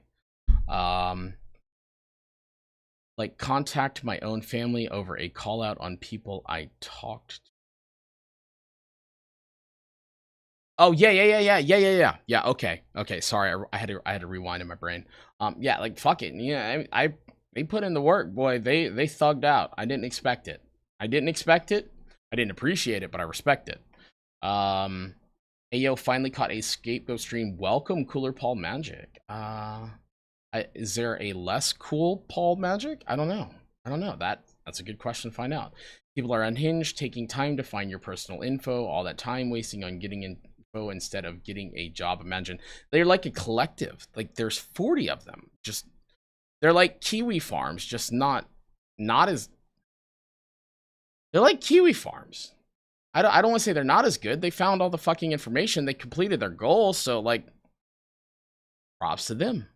So, like I respect the hustle. I respect it. I went to war. They were kind of a worthy opponent. You can respect. They fought back. So respect there. Yeah, for real. They stalk you on all platforms like GoTouch. Like the thing is, I just didn't care because I knew the truth. I knew the truth of the whole situation. Everything that they thought they knew, they didn't know. So I have evidence. So it's like I wasn't too worried about it. I don't think there would be as many unhinged people if parents acted like parents might. Exactly. Like the idea of instilling discipline into your child. Discipline doesn't mean you're going to beat them until they do what you tell them. Discipline means teaching them how to have discipline. Like that's what it means. Like how to have control of your life. If no one's ever shown you how to have control as a child, how are you going to expect to have as an adult until you figure out the hard way? So if anyone went through childhood getting beat, I am so sorry. That was not the right way to handle the situation. And I am not apologizing for myself. I am apologizing for the people that should have apologized to you, because someone did that to me and it changed my life.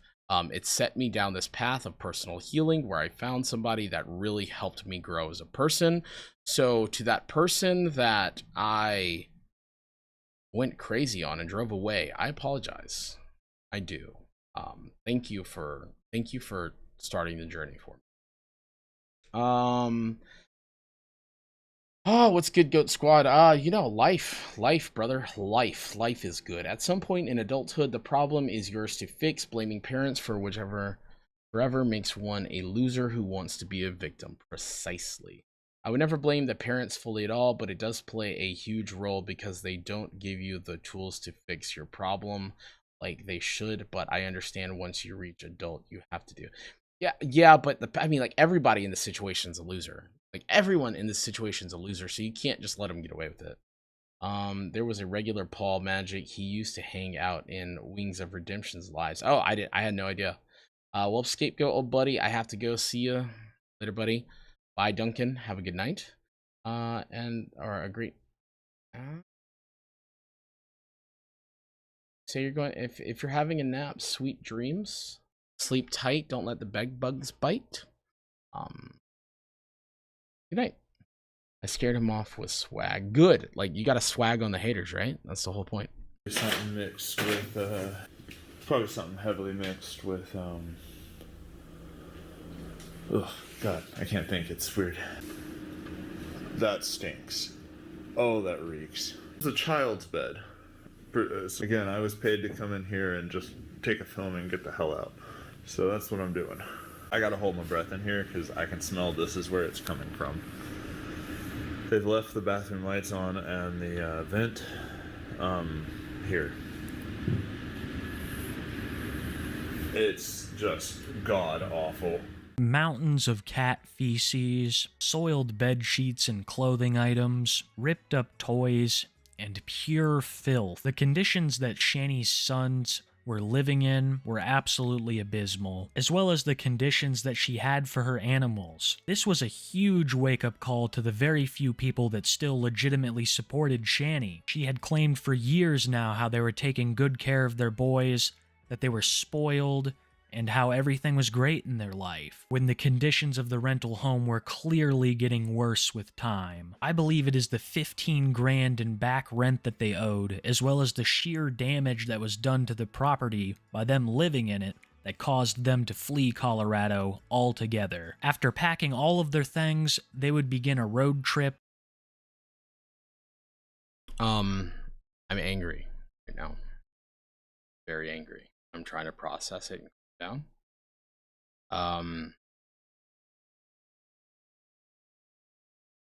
Children are innocent. And Anyone that hurts children deserves a fate so much worse than death. Death is too good for them.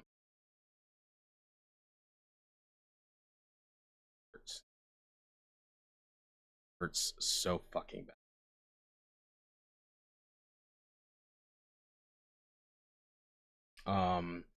I was pummeled by my parents, so I never really knew what was the right way to react to things until I met my boyfriend. He's helped me. Dude, love that man to death. Love him like, love yourself like you love him, and you guys will be great together. Getting hit by your caregiver means they were hit themselves. It's almost genetic. It takes one to realize what's wrong and break the cycle. So processing this information, and a lot of it comes today. So like I never had the option to eliminate myself because I have a son and I love him more than anything. He was the one thing that stopped me. I was never brave enough to do it because I know when I start something, I finish it, and I finish it. And he was the one thing that I was at my bottom kept me. So I think that's why I had my break in my psyche, because there was nowhere, I couldn't go any lower.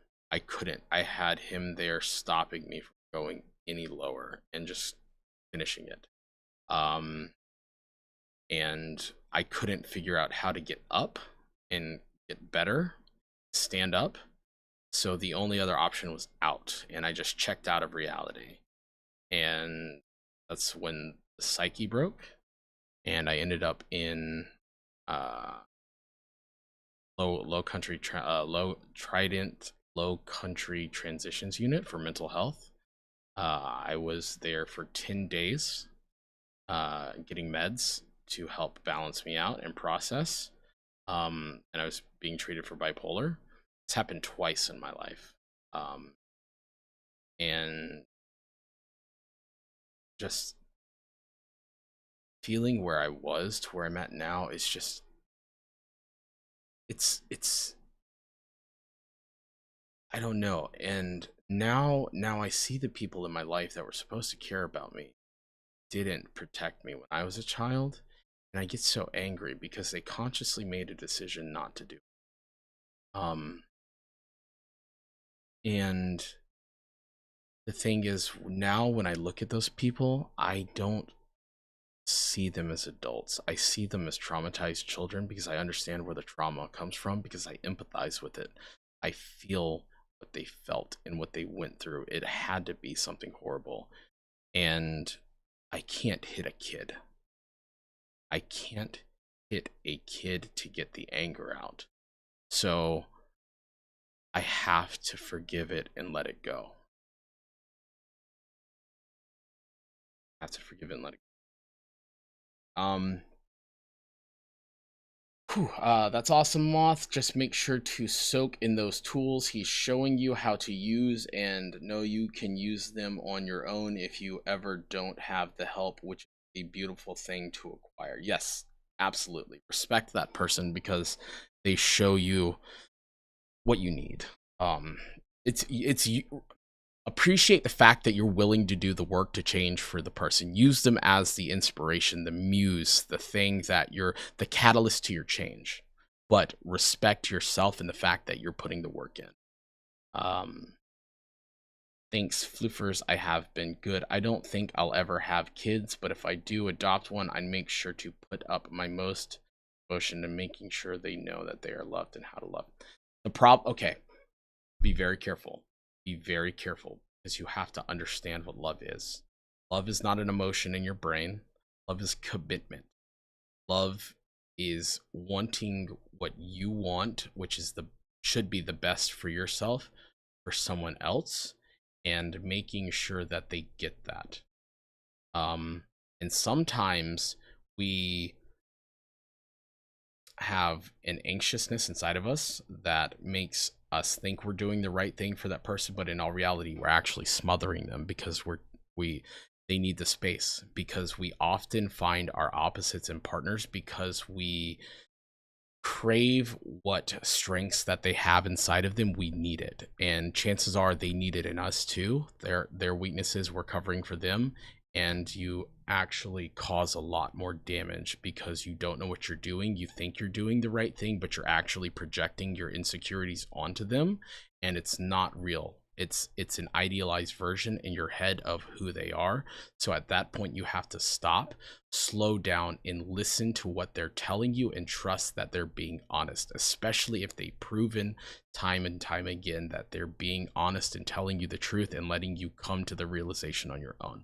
So do with that information what you will. That's $1 million information right there.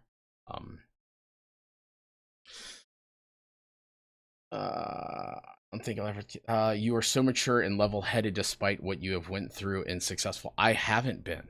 I've been an emotional wreck my whole life, and then finally someone came along and helped me untangle it. And it's just like, you can never thank that person enough. Ever thank that person enough. Even though the crazy part is they weren't even trying. They were just being their natural self. And it's just overwhelming. It's so overwhelming. Yes, they tried their hardest with what they were given. My parents were raised by emotionally immature and unavailable parents. Now that I'm doing my own healing, even with them continuing to be in my life. Good. Because it's like, you want to be mad, but you can't, because you understand that they're just as perfect as you are. And you realize how fucked up you are, so you must realize how fucked up they are. I know your son is so loved. He is.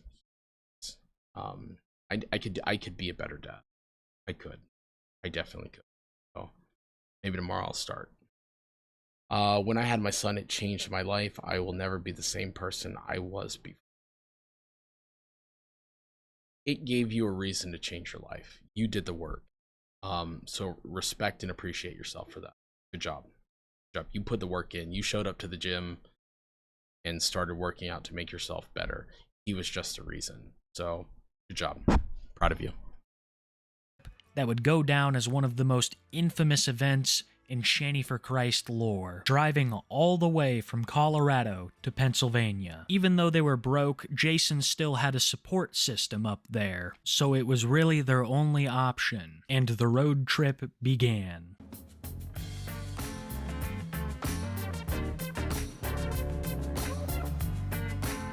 I find this road trip... What the fuck was entertaining about that? Like, what the fuck? Like, who wants to watch? Like, that's just dumb. Infamous events in ShannyForChrist lore, driving all the way from Colorado to Pennsylvania. Even though they were broke, Jason still had a support system up there, so it was really their only option, and the road trip began. Like, this. Like, this peak premium quality content. Like, best thing I've ever seen. Like, Mike was the Sistine Chapel has nothing on this. This is, you know, in all reality, what they're doing is they're just taking their problems to other people. They're just fucking up the life. They are a hurricane, just destroying everything in its path. Oh my god, it is. Oh lord. Okay. I hope something unexpected for me comes along that'll give me reason to change. You need to be the reason to change. You just have to love yourself like you would love other people. It's a hard concept to understand. And that's all I did. So for me, okay, I started this process, and then I had to understand why I always had these abandonment issues. And then I looked into something called attachment styles, and I realized that I have something called anxious attachment avoidance syndrome, or whatever, some shit like that. And once I could logically understand that these are my symptoms, I check them off, I understood what I was feeling, and that allowed me to process those emotions. And when those emotions came up, I could check back to what I processed logically and say, okay, this is what this is. This is what I'm going through. And suddenly that stopped. that stopped eventually. So it's just about learning where to look. That's where I'd start. Understanding why you're attached to people and what's preventing you from attaching to yourself that same way. And once you finally learn to appreciate and value yourself for being the good person that I know you to be, because here's the thing, right? I don't have bad people in my life. I never have. I take that back. I have. I've attracted bad people into my personal life, but the friends around me were not bad people because they wanted to be there because they saw values in me that you guys see. I didn't understand that. I was like, why do I feel so bad if people love me? It's because the people that I needed to love me didn't love me. They loved themselves and they hurt me. Which is okay. It's not okay, but you gotta let it go. You gotta let it go or else it's gonna consume you. I forgot where I was going with that. Check out the attachment styles. Start there. Learn to love yourself and trust yourself, and you'll be okay. You'll be okay. I promise you. I have faith in you. Oh, that's where I was at. Sorry. Back to that. No one here is going to be a bad person. I don't think so. Because I'm divisive enough and like I'm willing to swing a sword at people, metaphorically, and call people out for their bad behaviors. So anyone that's here in this chat is going to probably be a good person, especially if they're in support of me, because I don't let bad people into my life. You're going to know that I don't fucking like you, especially now that I know what I'm doing. Oh, fuck you, okay? Like, fuck you. Like, with every ounce of my being. Every ounce of my being. I fucking hate you. And I hate you so much more than you ever hate me. I promise. So, yeah, you're doing much better than you think you are because I know you, because there are aspects that in me that you see in yourself that you're craving, but it's there the whole time. You just have to accept it and you'll be good. You're fine. You're fine. You're absolutely fine. Your house isn't burning down. You're fine. You just think you're in a house that's burning down because you can't see that it's like small little like grease fire in a pan or some shit, or I don't know. It's a small fire. You're fine. I promise you. You questioned this, but accepted their P hub. You know what? Like, fuck, I said people fuck funny. I don't know. It's an addiction. Minnie Lee, what is a P hub? That's, I'll let you answer that one. In high school, I was very vitriolic and hateful person because I felt that is how I was supposed to be. My BF is the person who made me want to change and be better. He's honestly why I have friends. Dude, no, you're the reason that you have friends. You're the reason that you have friends. You did the work. Stop discrediting yourself. Stop it. They helped you. That's it. They helped you, but you did the work. You did it. Not anybody else. You did it. You deserve the credit. And they would tell you the same exact thing. Your boyfriend would tell you the same exact thing. Listen to me. I am telling you, I was there. You did the work. Take some goddamn credit for once. Jesus Christ. Anything can come along. It's still your choice to change. Exactly.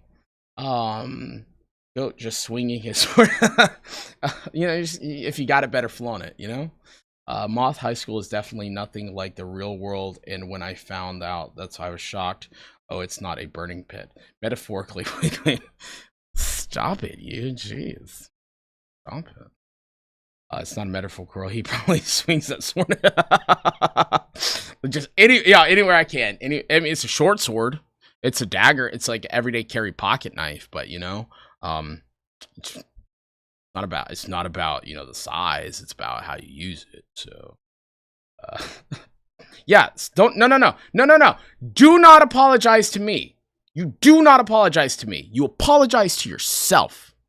That's who deserves it. You don't make me mad. You make me disappointed. Okay? You don't make me mad. Saying sorry means not doing it again. So never, ever apologize unless you mean it. Okay? Never apologize. And you never have to apologize to me. It's already forgiven. Don't apologize to me. Just be you. Just be you. You're good. Just like that person who helped you, you chose to become a well-adjusted adult. Oh yeah. Oh yeah. No, I'm going to be better than a well-adjusted adult. I'm going to be an example for people to lean on. Like, that's what I want to do. I want to help heal people because now I know how to at least start fixing my process. I can do that actively. Scapegoat saver. Yeah, the tiny. Yeah, so go buy the little pickle on the fucking shop. So, you know. I had a best friend in high school threaten to off me because she couldn't control who I was. Yeah, anyone who's going to threaten to kill you isn't going to do it. They're going to do it. Like, if somebody's going to kill you, they're going to fucking do it. They're not going to talk about it. Just call them out on their bullshit. Fuck you. They're insecure. They're casting their insecurities onto you. Fuck, kill me, bitch. I wish you would. I've died 100 times. I've died 1,000 times in here and up here. Fucking kill me. I wish you would. No, don't do it. But you know what I mean? Like, get it. Jump, bitch. Looking into different attach. Damn it, I'm fucking crazy. I hate being an emotional person. God damn it.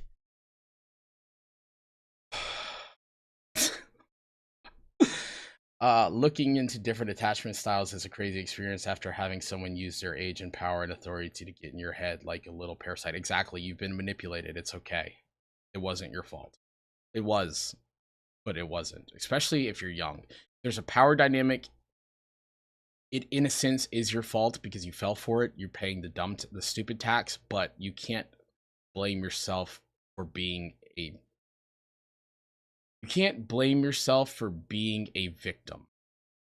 The first time. The first time is a mistake. The second time is a pattern.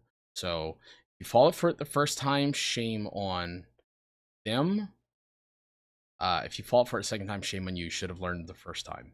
So, sorry, not sorry.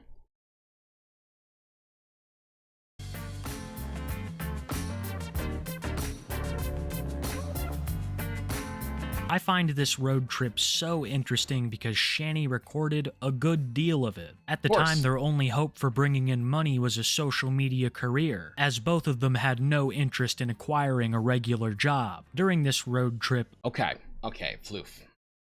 They're not your friend. They're manipulating you. They're narcissistic.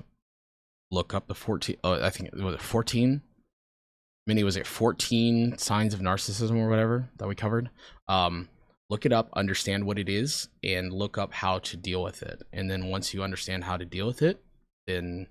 the best way to deal with it is you don't. You ignore it. The problem goes away once you stop giving it power. So, they're not your best friend. Cut them out of your life. Their cancer, just done. Done. No remorse. Just fucking gone. Just gone. Then she married my best friend. Rip to that guy. Rip to that guy. Whoo, fuck that guy, because he's never going to see it coming. You're going to warn him and warn him and warn him, and 15 years later, he's going to figure it the fuck out. Ooh. Major stupid tax for me. I'll get smarter with it. Hey, you know what? That's okay. You learned. That's what's important. So, you're not dumb. You just made a mistake. You're only dumb if you don't fix the mistake. Oh wait, I know how she is. That was nice. Her mukbangs is egregious, so awkward that she knows people get off to that kind of thing, so she moans while she does it. She doesn't make the connection. It's only the act of eating, not anything. Yeah, I'm just saying, like, I like eating. And I like eating for my pleasure. So it's my coping mechanism. It's my healthy coping mechanism.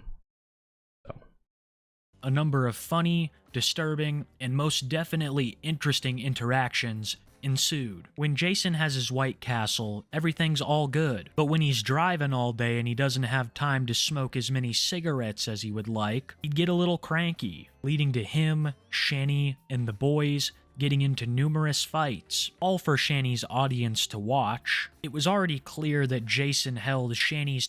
I bet they smoke in the car with the kids with the windows up. $10. $10 says they smoke in the car with the kids with the windows up. Yeah, willing to bet. Two sons in contempt, that he saw them as some kind of competition for Shanny's affection, particularly resenting the older son, who suffered from diagnosed mental health issues. Rev would insult the kids and Shanny right in front of all of them. Fights like this were common during the road trip. I'm tired of having a woman that treats me this way. I'm sick of it. Look how you're treating me. I am sick of it. Honey, I wouldn't be acting like this if you're not Shut yelling up. and screaming and treating people like shit. Off and shut up. How about you shut up? I wish I could.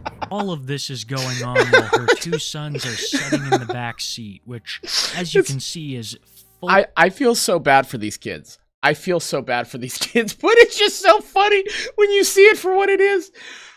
Oh, fuck. Oh, it's so fucking funny.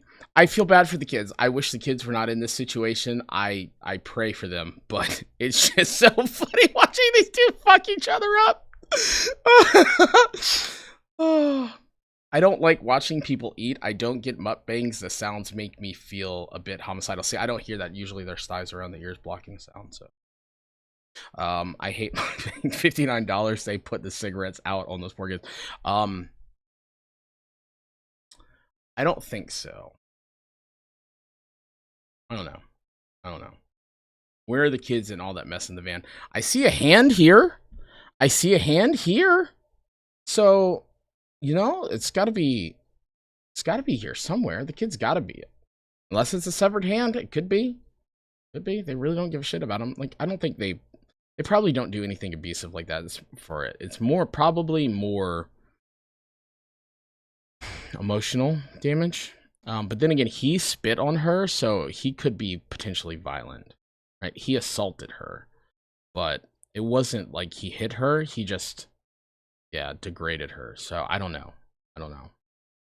Full of stuff. It's hard to believe that there are 2 cats and a guinea pig as well as 2 kids in there. And I want you to keep that in mind as I show you this next clip, because now we are getting to the most iconic moment in the entire road trip. Rev would get very, very lost one day, and eventually find himself down by the train tracks. Instead of seeing that he was no longer on the road, and turning around, Rev decided that he would keep going until he found his way back, eventually getting their car stuck on the train tracks. We're stuck. What are we going to do? Because look at the gas. Okay. Coming up on road, I think. Yep. See? That's an angel that helped that. Jesus Christ, how deep is this? Well, we took this up. It's more train tracks, Shanny. Okay. No, don't go down there. Go there. Up here? Yes. Look at this. This is just a bridge for a train. We shouldn't be driving here. I know that. Okay. I don't know where to go, though, Shannon. Okay. This is so fucking dangerous. Yeah, I know it is. Oh my God, is that a road? It might be. Or is that train track? Just be careful. Can you move over a little bit more? Thank you. Oh my God. Try to go over them. Oh God. No! That's it. No, we're wrecked. We're wrecked. Oh. No, that's it. We're wrecked. Jason, What? call the cops. Yeah, we're calling the cops. It's on the run, kid. She fucking got it. Oh my God, she's fucking badass. We got a flat tire. We have a flat tire. Shanny, who claims to suffer from more illnesses than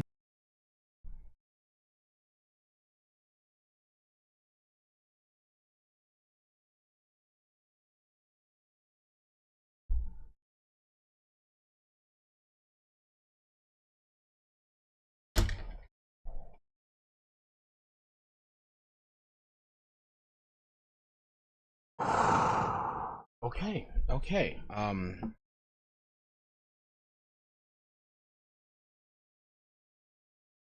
We need IQ tests for sterilization.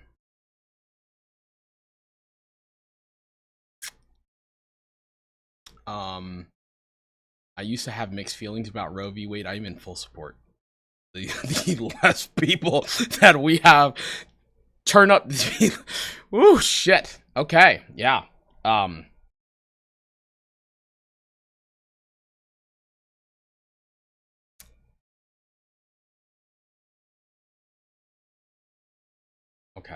I'm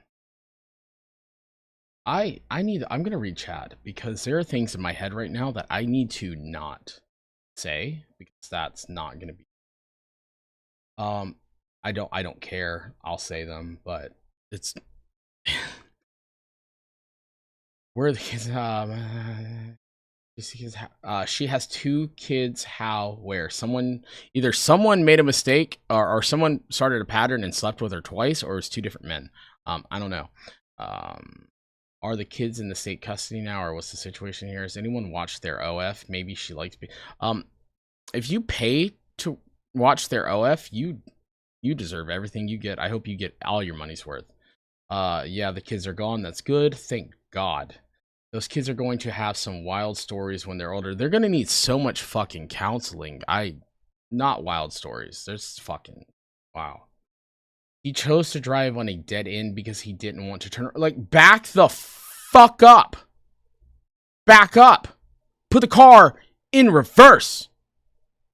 Someone get out and slowly help you back up. If you're unconfident, like,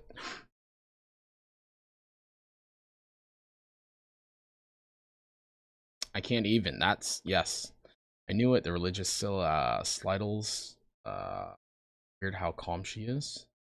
He chose to put their lives in danger. Absolutely did. We're wrecked. Yeah, I fucking hope. God, I wish that. Oh, God. If the kids weren't in the car, I'd wish so many bad things. Common sense really isn't. Common sense doesn't fucking exist. It's a myth. It's a unicorn.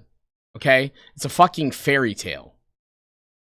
It's not weird to me. Some people are calm and crazy. That's me. Like, to be fair, I calm down in crazy situations. I think because the situation kind of like I think we discussed that it puts me in like a state of shock, and I'm able to actually it overwhelms everything else, and I'm able to calm down. She lifted the vehicle off the track to her low credit. She physically moved it. Okay. Those are lyrics I spot on. Goat's reaction to the tracks. Dude, it was just, now that I understand that they weren't just like going off a feeling, that they logically, consciously made to make the, like, I always knew stupid people existed and that stupid people were stupid and I was smarter than the people around me, but I didn't realize how much smarter I was than the people around me. I just couldn't fucking figure out why.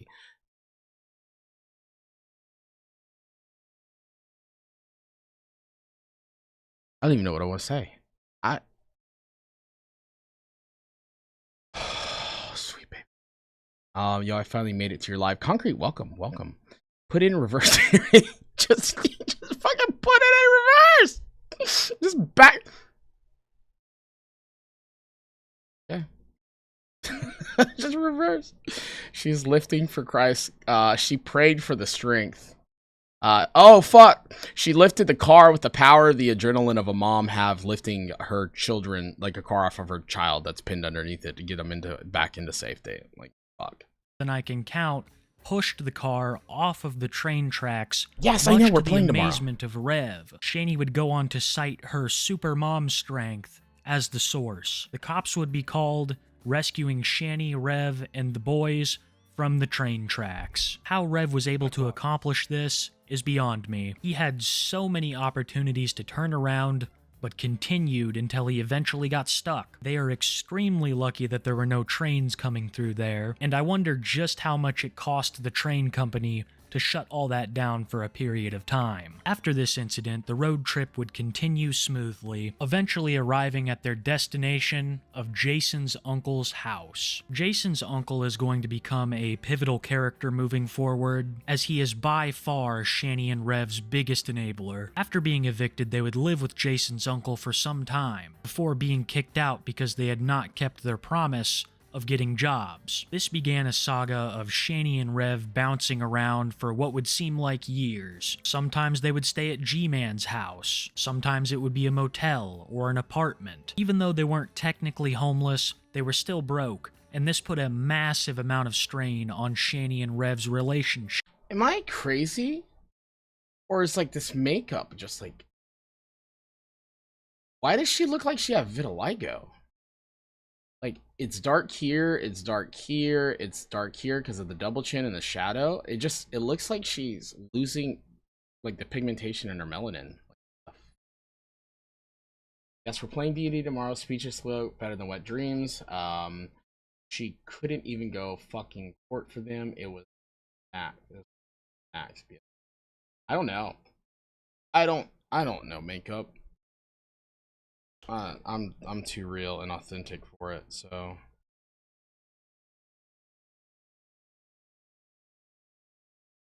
Oh, you know, that is what it is.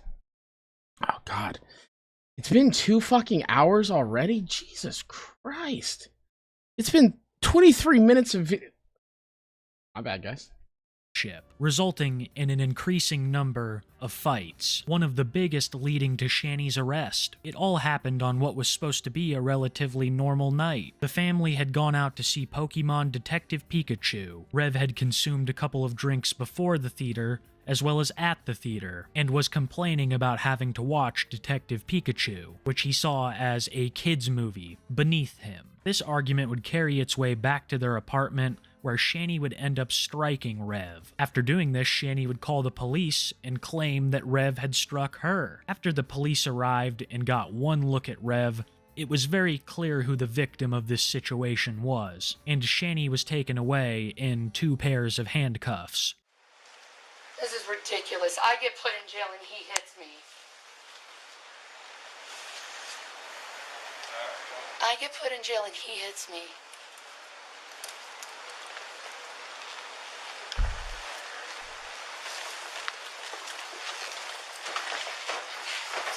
Can I talk to him, please, real quick, about the boys? Yes. That's not what it's going to be about. She's weaponizing the children against him so that she doesn't go to jail and have to face accountability for her actions. That's exactly what's about to happen. I guarantee. I talk a lot. Yeah, I talk a lot. I do. I'm very long-winded. Fuck it. I don't care. Love me or hate me. I don't give a shit. Get out if you don't like it. Yet I still listen. Thank you. That's because I'm out here spitting facts. Okay, I'm stating facts. Honestly, don't mind how long the streams are. I genuinely enjoy your conversations. Me too now. I enjoy them so much more now because it doesn't feel like a burden. It doesn't feel like a tax. It doesn't feel like I didn't even notice. Like this 2 hours went by and I didn't realize it was even 2 hours. Pairs of handcuffs. See that thick? That's a thick boy. Damn, she thick. That's a thick ass boy. Thank you. I'm going to jail. What? I'm going to jail. Real quick. Why are you going to jail? They're pressing charges on me for me hitting you. So you're going to be responsible for the boys tonight, okay? I didn't want to press charges. You understand? I understand. Okay. I didn't want to press charges, though. We know that, but for domestic violence, you know, our hands are kind of tied, even if you didn't want to press charges. The apartment you see in this video is just one of the many places that Shanny and Rev have stayed after being kicked out of his uncle's. And a lot of the times they were kicked out of these places for not being able to afford them. Shanny never had a job, and Jason would sometimes claim to have one, but it was clear that no matter what the truth was, they were not making enough money to support themselves. And at the core of it, this is what causes so much trouble between Shanny and Rev. Deep in Rev's heart, he blames her for his current situation, being broke, nearly homeless, and dealing with constant ridicule online. But the thing of it is Jason is nowhere near innocent. In fact, it's the exact opposite. He's been responsible for a number of horrible things. And right now we are going to discuss the most infamous incident. Just for timeline's sake, this happened well after they had been kicked out of his uncle's place, during the time that they were bouncing around. This arrest would once again result in a dispute over a movie. After one of Shanny's sons insisted that they watch a certain movie, Jason would have an absolute meltdown on him that landed him in cuffs. He would be taken to jail, and he would stay there for quite some time. Shanny would publicly disavow Jason, saying that she no longer wanted anything to do with him. The CPS was also now involved. Shanny claimed that her caseworker was helping her get everything settled so that she could be the super mom that she's always been, and that Jason would never be a part of her life. Ooh. Woo! Judas. Oh god, Judas just hung. Fuck. Who else? Who else was a bad person? Like, who else was a bad person in the Bible? The devil? Because this guy's definitely not Jesus, so he can't. Judas just hung fake, or Judas just betrayed fake Jesus. That's what happened. Thank you for saying common sense doesn't exist. Something I heard all the time as a kid. How are you so smart but have no common sense? And it honestly messed with my head. It does. It does. It's just really, really, really fucking rare. Like, now that I'm looking at it, like, I don't. Yeah, you're good. You're good. Don't worry about it. You're fine. Just keep making the decisions that you're making. You'll be fine. Actually, no. If they're not working, then change them. Change them. Seek help to find and figure out why they're not working. Now 3:18 a.m. Actually, I need to fucking go to bed. It is late. I haven't eaten today. Fuck, I don't know. I ate a salad for lunch. I mean, I'll be right.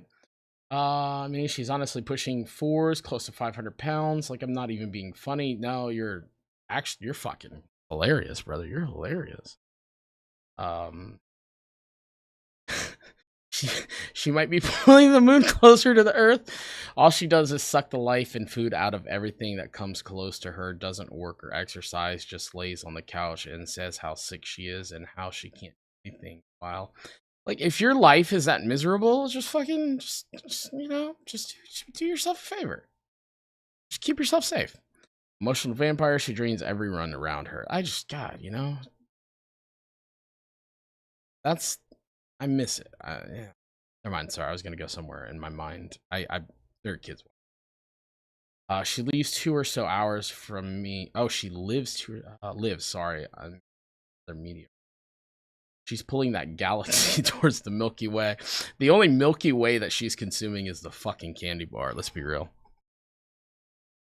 Life ever again. This was all untrue because after 2 weeks of being in jail, Jason's uncle gave Shanny the money to bail him out, which Shanny promptly did and welcomed him back into her life. The boys were then taken by CPS and have not been in the custody of Shanny since.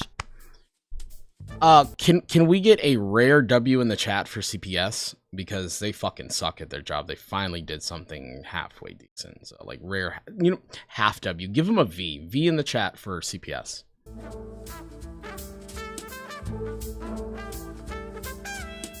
Months after the boys were taken away, Shanny would still claim that she was doing things to get them back, but they have never returned, and I truly believe that this is for the best. This is one of those moments that those children are truly better off in the care of the state. Some of the things that they have experienced and witnessed are horrifying, and I pray that they can find a semblance of peace moving forward with their lives. But Shanny's life would continue on as it has been for the past couple of years. She took Rev back into her life almost immediately after he got out of jail, and began to completely change her story about the situation that had occurred. She would also use the fact that her kids were taken as something to hold over Rev's head. Anytime Rev even spoke of leaving her or his disdain with the way that she was acting, she would immediately start blaming him for having the kids taken, as well as saying that he was now the only person she had left. If you haven't noticed, Shanny is extremely possessive of Rev. I guess a better way to put it would be that she is the jealous type. That is very rich coming from a woman who did so many things with G-Man while she was in a relationship with Rev. If she even catches Rev looking at a woman, it's going to be a fight. And only a couple of weeks after Rev got out of jail, that's exactly what she caught him doing. Rev was caught messaging escorts on his phone. Given their current financial situation, I don't think it was anything serious, but upon seeing this okay, why is he doing this? Why is he doing it? She's what's keeping the TV dinner business up. Yes. Why is he doing this? Why is he acting this way?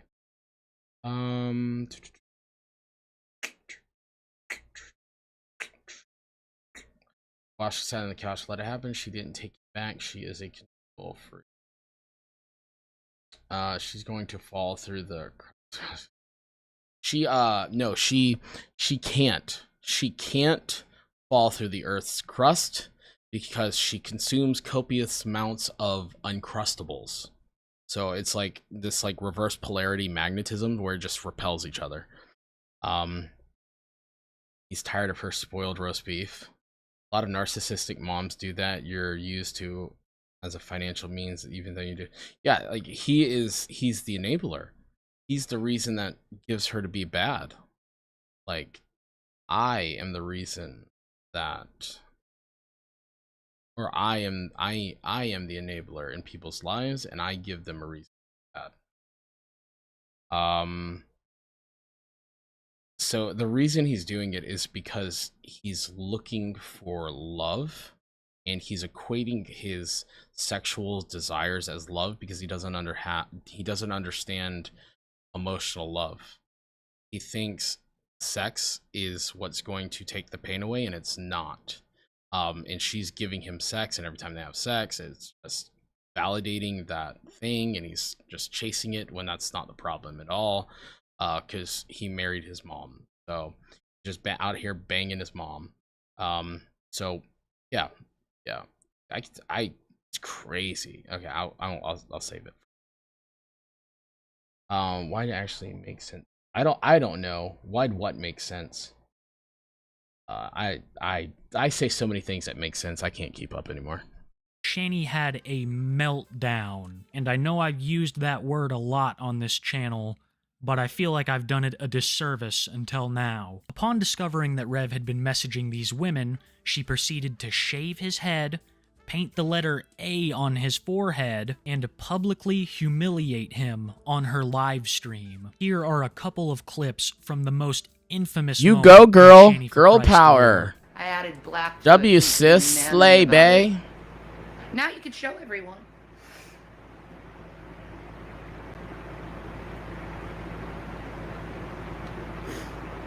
Does it feel good? Does it feel good? No. Good. Good. For those speculating why she drew an A on his forehead, I finally have an answer. When I was making my first ShannyForChrist documentary years ago, it's now deleted on this channel, I had no idea what this meant. But as always, It's for adulterer. It was for like easy A, adulterer. Anyway, I forgot this whole thing was like a Christian thing. Like, what the fuck? What the fuck? I forgot she was a fucking Christian. Jesus Christ. If she's a Christian, I'd rather be a Satanist. Holy shit.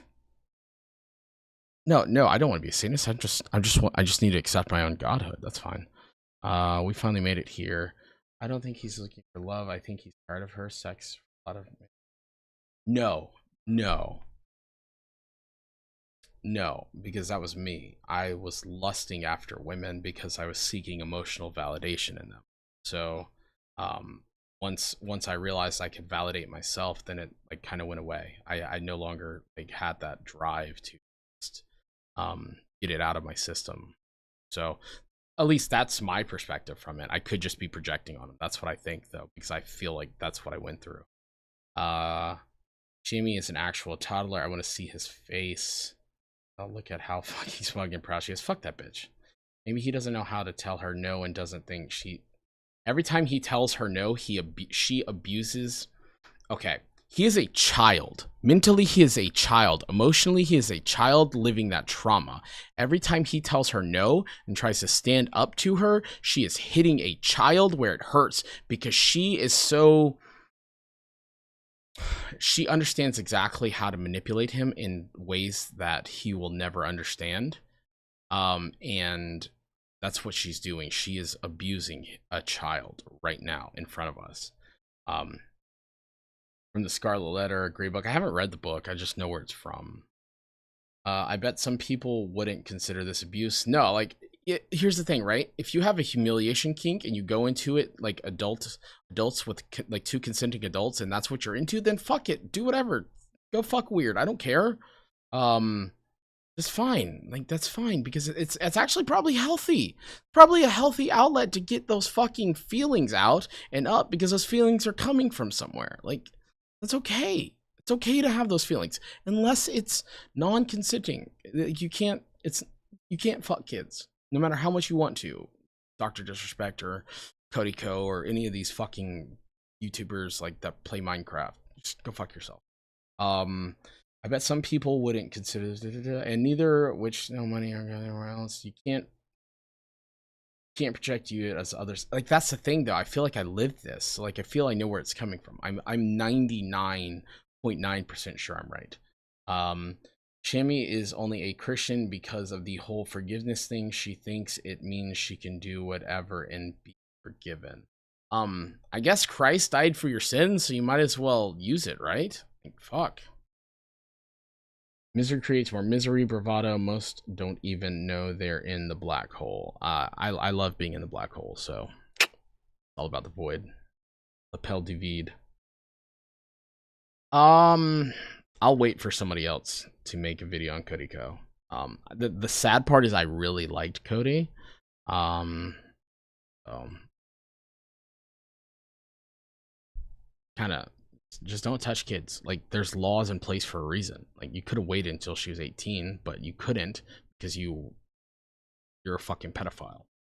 Fucking pedophile. Like, if you're waiting the fucking clock down for them to become legal, you're a predator. Like,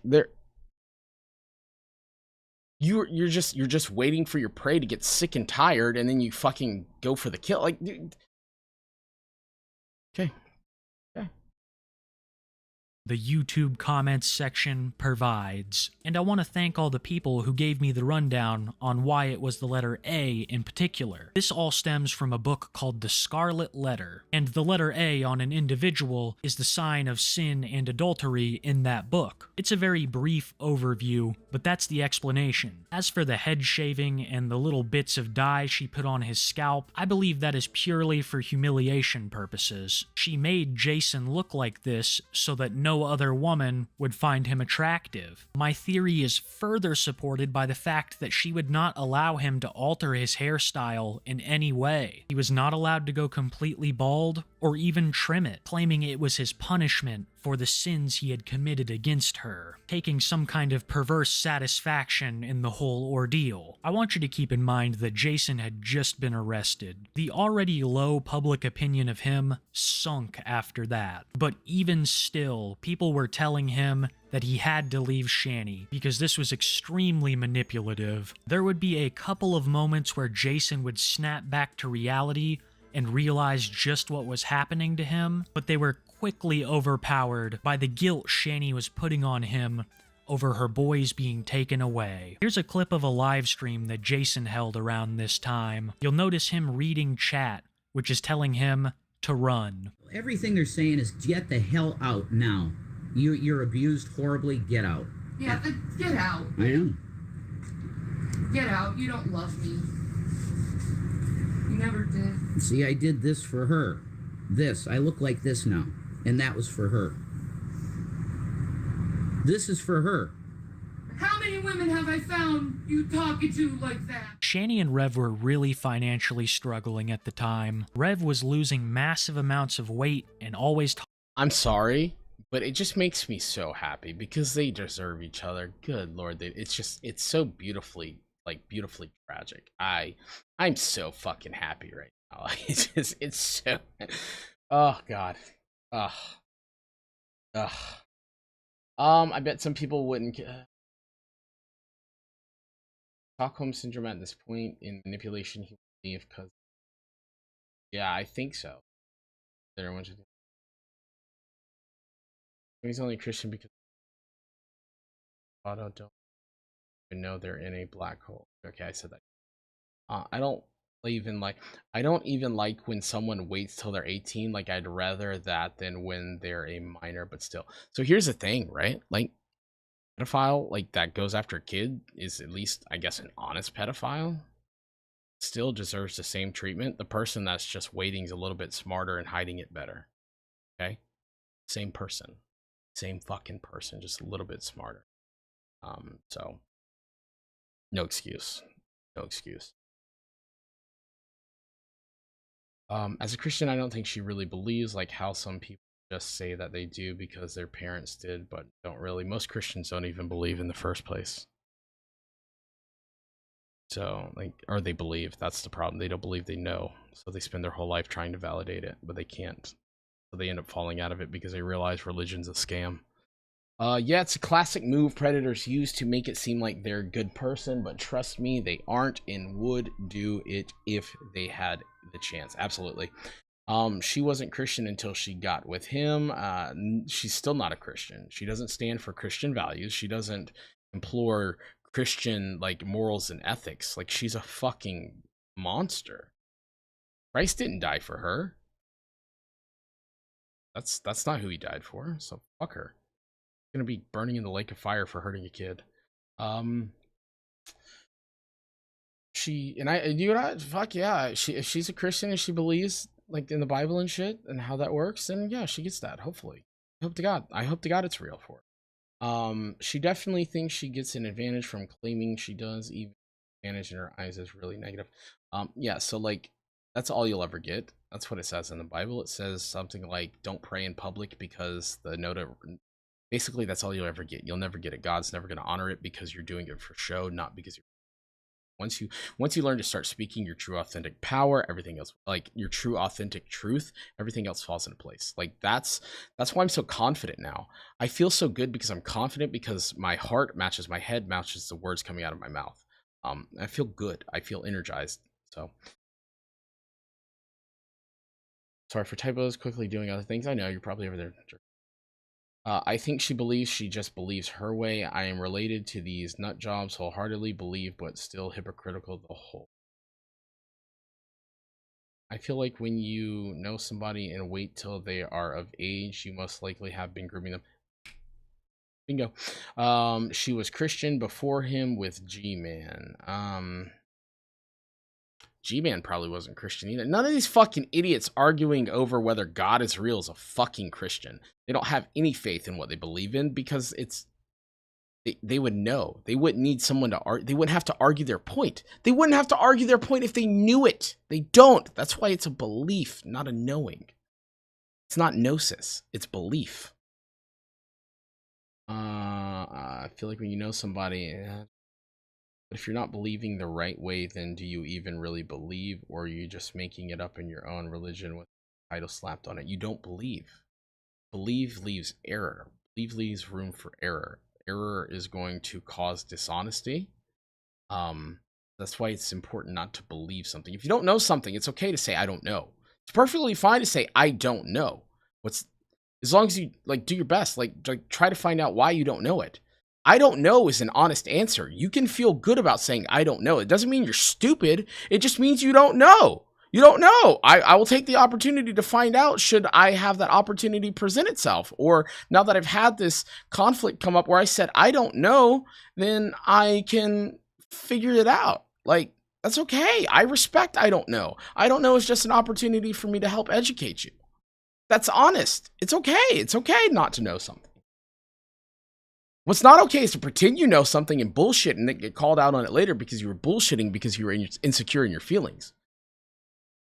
All religions are made up. That's why there's so many branches. People change it to change their narrative. I agree. Mothman, that is the case, definitely. And if something wish more people looked out for, it's a big warning sign I missed. Unfortunately, people don't until it's too late.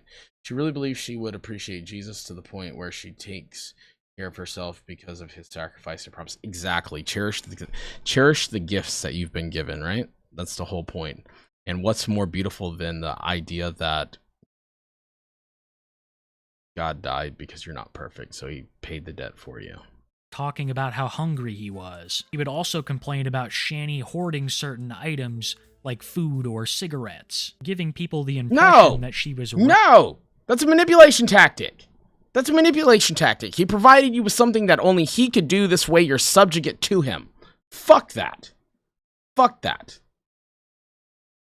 God is abuser. God of the Bible is an abuser. I'm sorry. If you don't like it, you don't have to respect it. I'm not sorry. I said it. I said it and I meant it. Rationing these things out to Rev as she saw fit. Things were not good, and they were really on the verge of being homeless, and this led them back to Rev's uncle, who seemed unable to turn them away. He gave Shanny and Rev a room in his house and supported them financially on occasion. Shanny and Rev still had certain habits to upkeep, so they would continue to live stream, purely asking for donations. Rev would go live, talk about how he didn't want to go live, and then beg people for a blessing. Translation, that means give me money. And it seemed like with time, the scamming only got worse, the pinnacle of which being Shanny's claims of cancer. A short time after moving back in with the uncle, Shanny began to complain of health problems. This eventually led to her claiming that she had cancer, inadvertently asking her audience as well as Rev's for donations so that she could get treatment. Shanny's cancer was never confirmed, despite her many claims of different appointments and scans that she was getting. I don't think Rev was privy to any of this. His mother died from cancer, and public opinion was that Shanny was using this as a way to further manipulate him. Shanny would not just claim to have cancer, she would claim to have a number of other illnesses as well, none of which she could prove, and none of which seemed to exist when she had a little bit of money. This scam was reported many times to the proper authorities, eventually leading Shanny to put it to rest for a bit. Her new strategy of making money would be to simply have Rev get on camera, and that's how it currently works. Rev will go on camera, Shanny very rarely will. She might pipe in here or there if Rev is saying the wrong thing, but she's generally dark on social media. And after the fake illness scams died down, they weren't really doing anything interesting. They continued to live in their uncle's room, which was slowly turning from white to yellow, and they continued to post videos here and there, begging for money. Nothing of note would really happen until Rev was yet again caught messaging another woman. Shanny claims that Rev was speaking to some woman from Norway. I speculate that this was a troll simply trying to elicit this type of reaction out of the couple. This is the current state of Shanny and Rev. They burned through the $700,000 that they had back when they lived in Colorado. Their 2 boys were taken by the CPS, and their social media careers absolutely floundered. I have been watching Shanny and Rev for many years now. When I first started getting into stuff like this, I would watch people like King Cobra JFS, Jason Genova, and Shanny. Back then, things were already bad for Shanny, but I didn't. Okay. What does that say about Kiwi? That he fills his life with this. His entertainment is this. What does that say about him? Sure, he's fine. He just, I don't know him, but it's just kind of,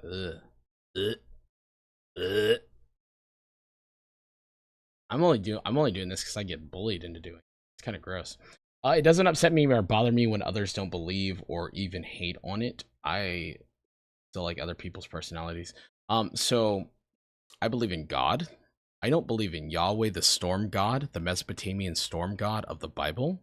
I guess technically I believe in him, but like he's just a deity. He's not God. He's not source. It's demiurge. So in my opinion, you don't have to like it. You don't have to agree with it. So that's not my problem. Not to sound rude. That's just honest. I don't. That's where it is. So. Here he might be looking for love because he's so controlled. He's seeking light. Yeah, been there, done that, huh? Fuck. Valid until he's deemed a cult by too many people. Has a whole podcast with Smokey. Cult plus time equals true. I'm gonna start a cult. Do you want to start a cult with me? I'm not vibrating like I ought to be. I need a purpose. I can't keep surfing through this existential misery. Didn't think they'd get quite this bad. They are on what is legitimately their last option. If that uncle kicks them out again, they will almost certainly be homeless. But I don't know if he's going to kick them out. They've been there for years. Okay, here's this popped into my mind, okay? Kiwi Tapes either actually enjoys all of this slop, this fucking shit. He's feeding his mind with this slop and shit because that's what he's craving. Or he understands that all of you feed your mind with this slop and shit, and he is purposely covering it so that he is feeding it to you. He's perpetuating a cycle onto you that he has in his mind. I don't know. I don't know.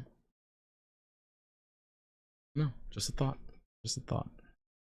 With the room and their relationship deteriorating all the while. Back when Shanny and Rev had money, everything was great. But today, they have more problems than they can count. They love to blame it all on the trolls, to say that they have single-handedly ruined their life. But when you squander opportunity after opportunity, who can you blame? Who is left to blame? Even some of Shanny's most die-hard supporters have left, simply because as time rolls on, they see more and more of the truth, that Shanny and Rev have been doing this for years and show no signs of stopping, and that they will blame everyone but themselves.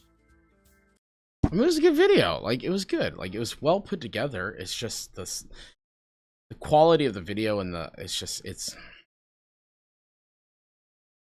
it's the subject matter that drives me nuts.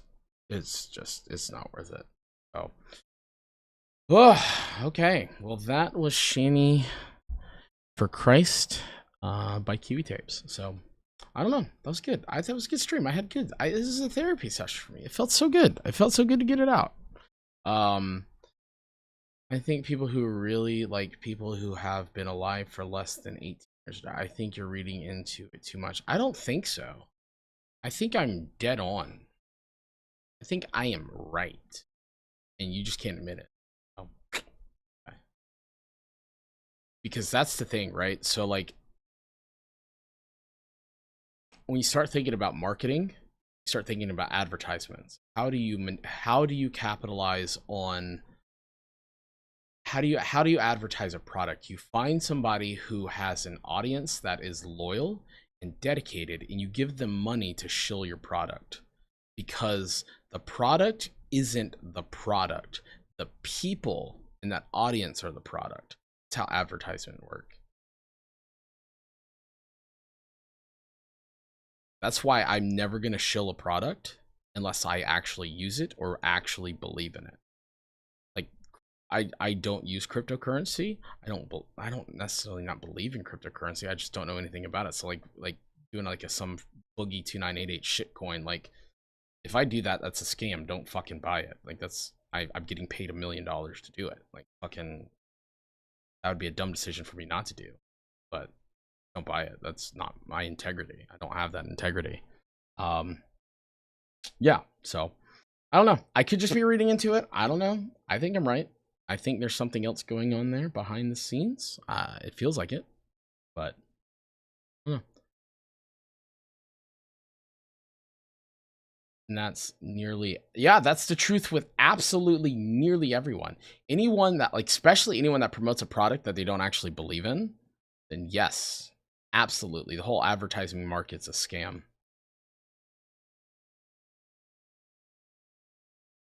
I'm not putting on him alone. I think that's the problem with all of the commentary channels, except for the ones that are truly, truly authentic, and you can hear it in their voice.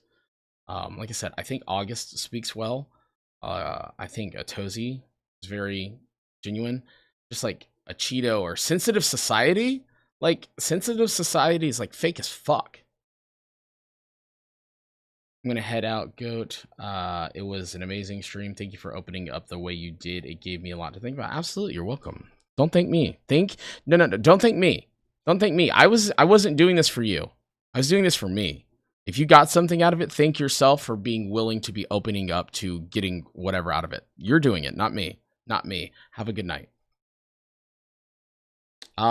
With that being said, I guess we'll end the stream there. Thank you guys so much for hanging out. It was great. I got to feel good. If you got some out of it, great. If not, then hey, maybe it wasn't your message. I don't know. Have a good night. I do